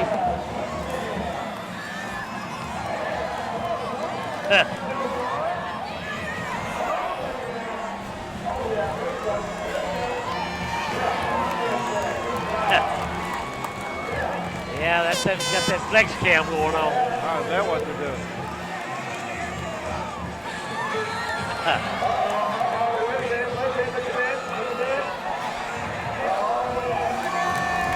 Held on to the ball for 1 minute and 57 seconds to move 27 yards in 5 play and get 3 points out of the fumble recovery. All things considered, holding them to 3 points was very good. Yes, it was very good.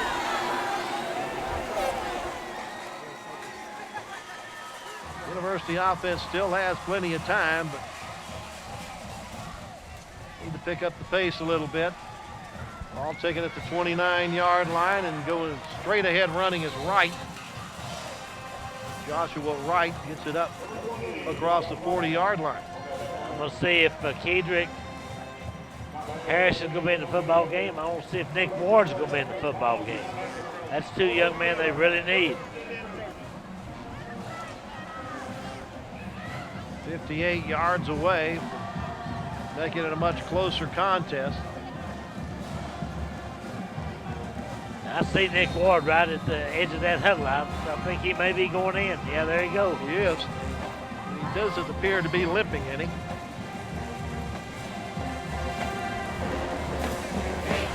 Woods will be the wide receiver to the near side. Medina on the straight quarterback keeper. Stays on his feet and gets it up near midfield before he's knocked out of bounds.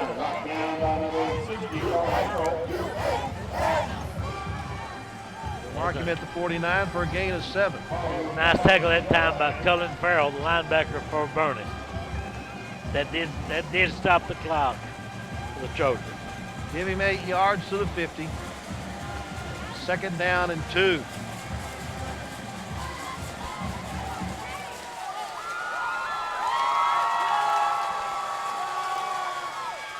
Again, just a straight quarterback keeper, and he finds a little room on the left side and cuts it back to pick up the 1st down. Once again, that will stop the clock until they set the chains, which they've already done. 47-yard line. Picked up 3 on that play and the 1st down. 19 carries for 205 yards for the sophomore quarterback tonight. Been a while since we've seen the Trojans with a 200-yard rusher in the game. 338 yards rushing tonight on 32 carries. Quick handoff goes to Harris, and Harris is wrapped up after a yard pickup. That time Drake Hall grabbed him right by the ankles. Harris could not go anywhere, so it brings up a 2nd and long situation. And Cadena does not throw the ball that often so far tonight. He's only 1 of 4 passing tonight, has not even attempted one in the 2nd half. Bad snap. Cadena chasing down the ball, loses the football, and it's recovered by the Burnet Bulldogs. Trent Rockefeller on top of the football.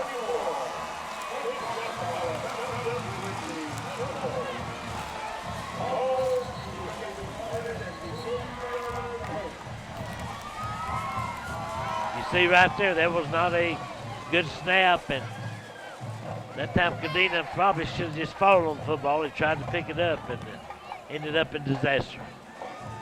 All the way back to the University 42-yard line.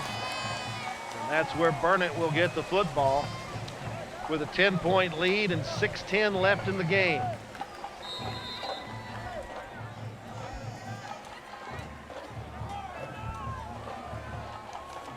Senior quarterback Austin Moore has 2 receivers to his right, 1 to his left. Hands it off to Foster. Foster follows the block of Reeves. Tries to turn the corner, but that's going to get an extra 15 yards because he's basically tackled by the face mask. Inadvertent, I mean, you just grab at the guy who's going by and you just happen to hook your hand in the face mask. I saw 7 Trojans in on that tackle, but it's not going to help a lot because Burnet's going to get tacked on 15 yards on that. Personal foul. Face mask. Number 18 on the defense. 15 yards from the end of the run. It's now the 1st down. That was Josh Browning that time, and I guarantee that was inadvertent because Josh Browning is a good football player.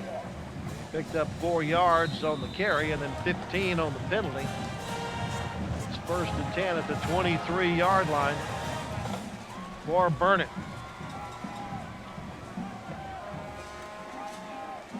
Checking with their head coach, Kurt Jones, for the play.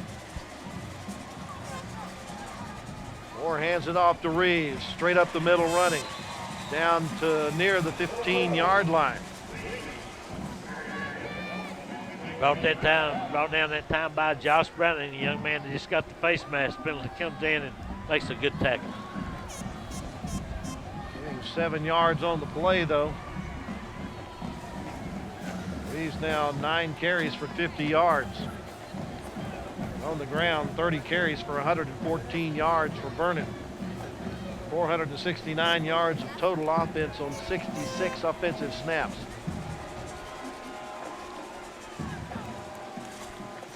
Reeves has the football again with a spin move. He gets inside the 15, down to the 13.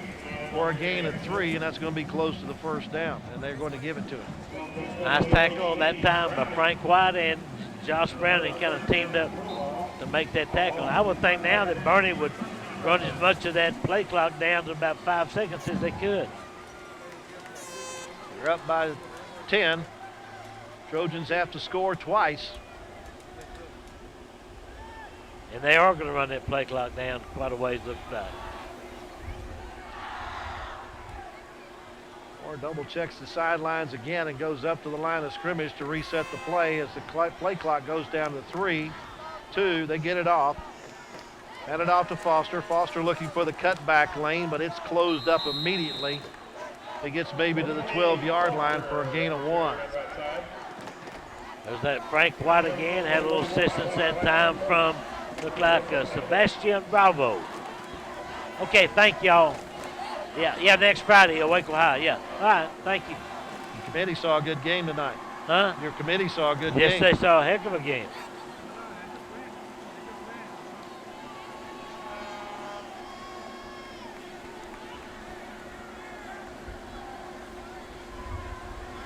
Once again, the play clock rolling towards 6.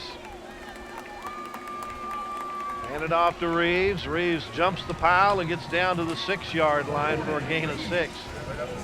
Another tackle by Joshua Browning. He's come on strong as of late. Okay, our offensive player of the game for University will be the quarterback, Osea Cadena. Our defensive player of the game will be linebacker Frank White, who wears number 31. So those are players of the game. We'll be visiting with him and Coach Willis after the game. Offensive player Osea Cadena, number 1. Defensive player Frank White, number 31. Committee even paid attention to the game. Yeah, they did. I have to agree with their choices. Reeves fights more for the football and rumbles it down to the 1-yard line and picks up a new set of downs where it'll be 1st and goal. Look, it appears to me now that they're pretty much wearing down this University defense. These guys are, a lot of them go both ways. They're getting kind of tired. Yeah, that offensive turnover moments ago did not help the defense get much rest. Clock is at 2:35 and counting in the 4th quarter. Burnet with a 10-point lead and the football on the Trojans' doorstep.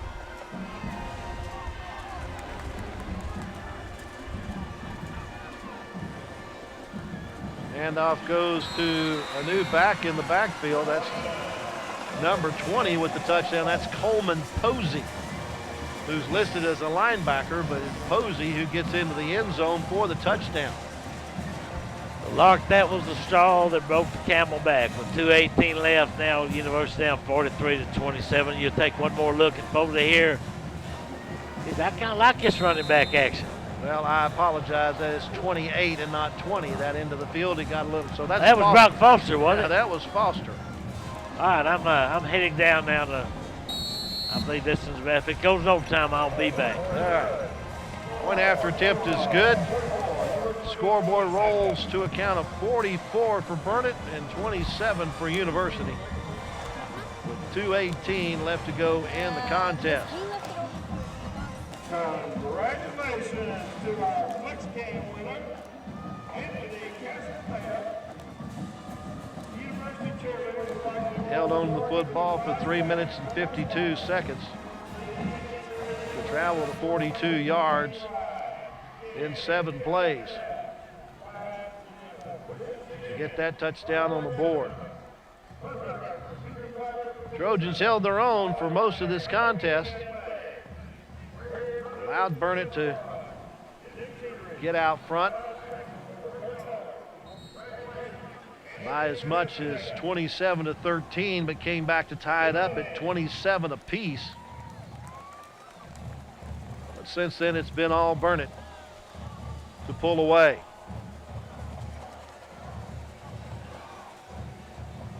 Trojans only have 2:18 left on the clock to work with.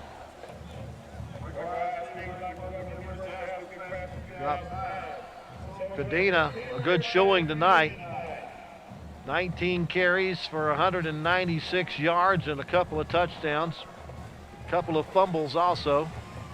but a nice start for the sophomore quarterback, though it will be apparently in a losing effort unless the Trojans find some more lightning. Squib kick picked up by Woods at the 29.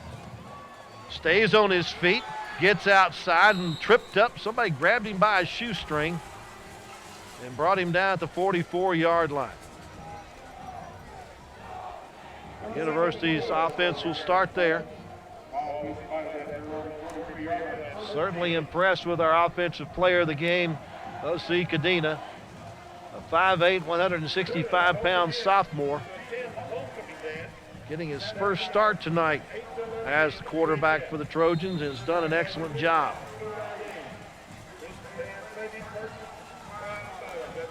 Just 1 for 4 in the passing department, but he leads the Trojan rushing offense with 198 yards on 20 carries. He's going to keep the football again.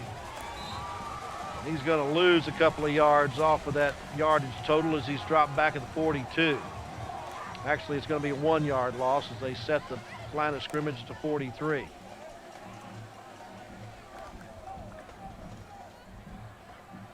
Second down and 11.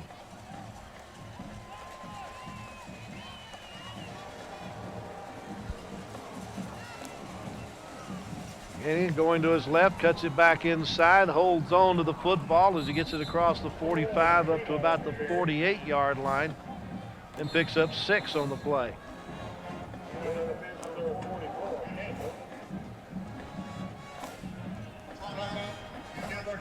University decides to call a timeout with 1:30 left to go.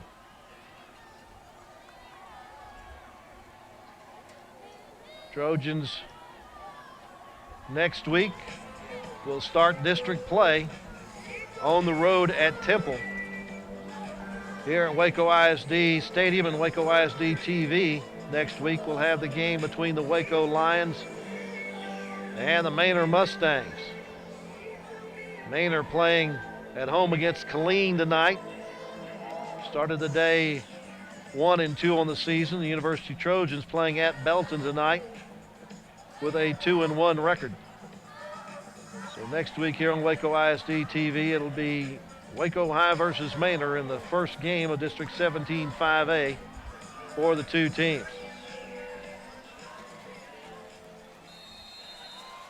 Back to action, a 3rd and 5.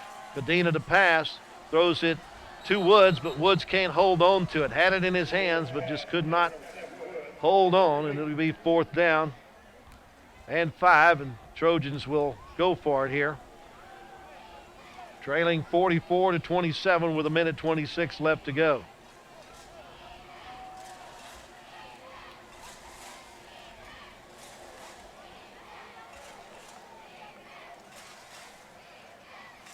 Gracie Green in the slot on the near side. Also wide is Jordan Perez. Cadena rolls, tucks, will not be able to pick up the first down as he's dropped at the 47-yard line, a loss of 1 on the play. And the ball goes over on downs to Burnet with 1:18 left to go in the contest.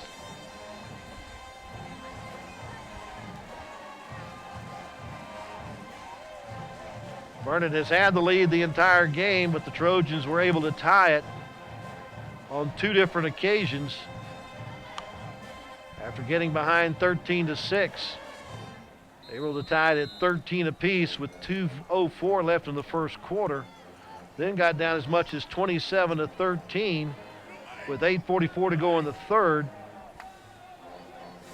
but able to tie it back up at 27 apiece. Austin Morris, his night is done. In the quarterback slot now is Kobe Edwards, the junior, and he hands it off to a different running back in the game. That's Tyler Ford, who we saw earlier, but I think he caught a pass earlier in the game. His second carry of the night, he picks up 7 on the play. Second down and 3 at the 40. Burnet just trying to run out the clock here. Play clock is down, or game clock is down under 40 seconds. The play clock is down to 5. Takes the snap with 2 seconds left on the play clock. Handoff goes to Jose Briggs, number 5. His first carry of the night. He gets it down to the 39-yard line for a gain of 2. Be 3rd down and 1, but I don't think that Burnet will have to run another play as the game clock is down to 5 seconds, and the Burnet Bulldogs are going to come away with a 44-27 hard-fought win over the University Trojans tonight. Trojans are going to fall to 0-4 in non-district action, while Burnet improves its record to 3-1 on the season. Again, our final score is Burnet 44 and University 27. Stay with us. We'll have our post-game interviews right after this on Waco ISD TV. Back at Waco ISD Stadium, when the University Trojans have lost a hard-fought battle tonight to the Burnet Bulldogs. Our defensive player of the game is Frank White. Our offensive player of the game is Hosea Cadena. And first we're going to talk to Frank White. Frank, you guys are getting close, but so far, no cigar, right? Yes, sir. I think we're going to have a good season this year, to be honest with you. Talk a little bit, how is it? I mean, you keep getting knocked down, getting back up. Knocked down, can you keep getting up every week? Yes, sir. I think we can. Talk about the defensive play tonight, and they threw the football more than they ran it, but they had that big bruising fullback. He looked like a bowling ball. Yes, sir. Talk a little bit about your strategy tonight. Did y'all blitz very much, or y'all try to stay in your basic defense? Yes, sir. I thought we blitzed just enough to get them caught in the backfield and get the tackle. Okay, how do you guys correct the turnovers and the penalty, except just keep practicing? Yeah, just keep practicing and just get mental focus before the game, after the game. Well, like you and I were talking, only 7 seniors on this roster, Yes, so sir. future looks pretty bright, doesn't it? Yes, sir. Next year is going to be our year. Like you guys get them next week down Temple, all right? Yeah, thank you. Thank you. Now, Jose Cadena, who started tonight at quarterback, had a pretty good game. Talk about this. First, describe that long touchdown. It was, I don't know. It's just, I'm lost for words on that one.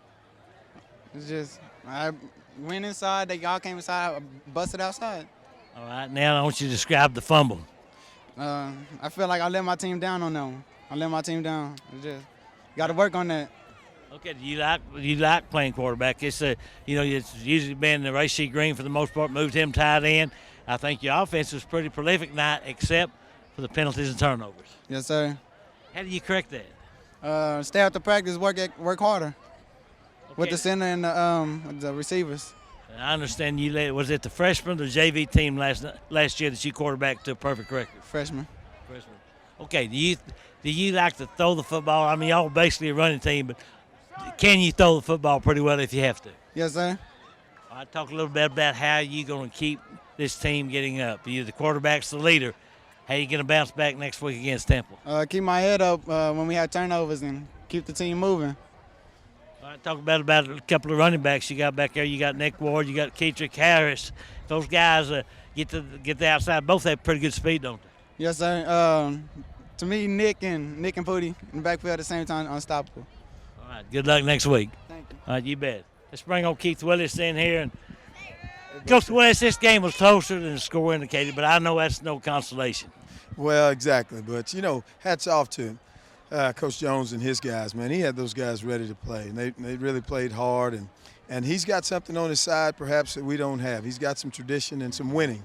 And when you've been winning, somehow you tend to make things happen. And we just haven't made them happen yet, and hopefully we can get that going here in district. Every dollar that we've spent so far hadn't cost us anything, but this one next week will cost us. We play Temple for district money. But Coach Toots used to say there's a new season for new reasons, right? New season for a new reason, and we need a new season right now. Let me ask you, did you anticipate them the first half? They threw the football more than they ran it, quite a bit more. Wow, they really did. Yeah, we knew that they could pass. I mean, their quarterback was a really outstanding guy. If you get his feet set, he can throw a good ball. And so our idea was that we were going to try to put some pressure on him. Most high school quarterbacks with their feet moving are not as good as they are with their feet, in the sand. And so sometimes when a guy's really good, not even that doesn't even work. And so, hats off to them. They had a great plan, and they executed it well. Frank White had a good game defensively for your team. I thought the Kadena youngster came in at quarterback, started this game. I thought he did quite well. Well, I learned from an old partner of mine, one Butch Henry, told me you got to have a quarterback. And so we thought we'd tighten up our belt straps and make a move at quarterback. And so we brought Osea in. We felt like his feet could do some things that Racy's arm hadn't been doing for us, and I think it paid dividends for us tonight. This one was one we would have loved to have won, but really and truly our sights are on guys who represent District 17 5A. You guys were right in this football game, had the ball down here 1st and 10. Next thing you know, he have an illegal procedure, and here we go again. Same song, different verse. No doubt about it. And you know what, Butch, our fans deserve better than that. Everybody deserves better than that. So we're going back to the table this week to try to correct those things. We did some tremendous conditioning this past week for what happened last week, and guess what? We're going to have to do the same thing. But at some point, it's a young team. These guys are going to realize that, it's really not about the other team. It's about us. And if we'll ever just create a situation where we focus on our alignment, our assignment, and then execute, shoot, we're a pretty athletic football team. Talk a little bit about homecoming. Pretty daggone good crowd out here tonight. I'm really impressed with Waco ISD, and a loss here. I mean, what hurts the most is seeing all these fine people and knowing that you work for the best place around. Fortunately, I've been to Austin a couple times. I've worked in Houston. I've worked in Marlin, different places, and I know what good is. I'm kind of like that Church's Chicken guy. I know what good is. When you've got the greatest facilities in the world for a high school team, when you've got supplies, equipment, coaches, and everything else. I don't know why these guys would have me as their football coach. They're riverboat gamblers, but I sure am glad. This is a great place to be. In the words of Jerry Glanville, if you're not working in Waco as a teacher, coach, you're just camping out. That's right. Okay, next week, the real deal starts. You guys go down to a place, I think it's called Temple, isn't it? That's right. The Wildcats, for sure. They're pretty wild this year. I tell you what, good luck to you, Keith. Thank you so much, Butch. Y'all do a great job. You bet. Keep pounding that rock now. We're going to lock in. Wind it up, wrap up, wind up, whatever we're going to do. Something like that. Anyway, we saw some good things from University Trojans tonight. Defensively, we saw some guys really hit the opponent that we haven't seen in the past couple of games. And how about Osea Kadena, the sophomore quarterback, his first varsity start, over 200 yards rushing. I bet he starts again next week. You want to bet? Really, I was impressed with him. I was impressed with the running Nick Ward on the long run that he made. He was limping a little bit, but he ought to be good to go next week. And I can think of a lot of places I'd rather start district play than Temple, Texas. Yeah, well, just make sure you see the blue side of those pants and not the white side. Final score here tonight was Burnet 44 and University 27. For Coach Butch Henry and our entire crew at Waco ISD TV, good night from Waco ISD Stadium.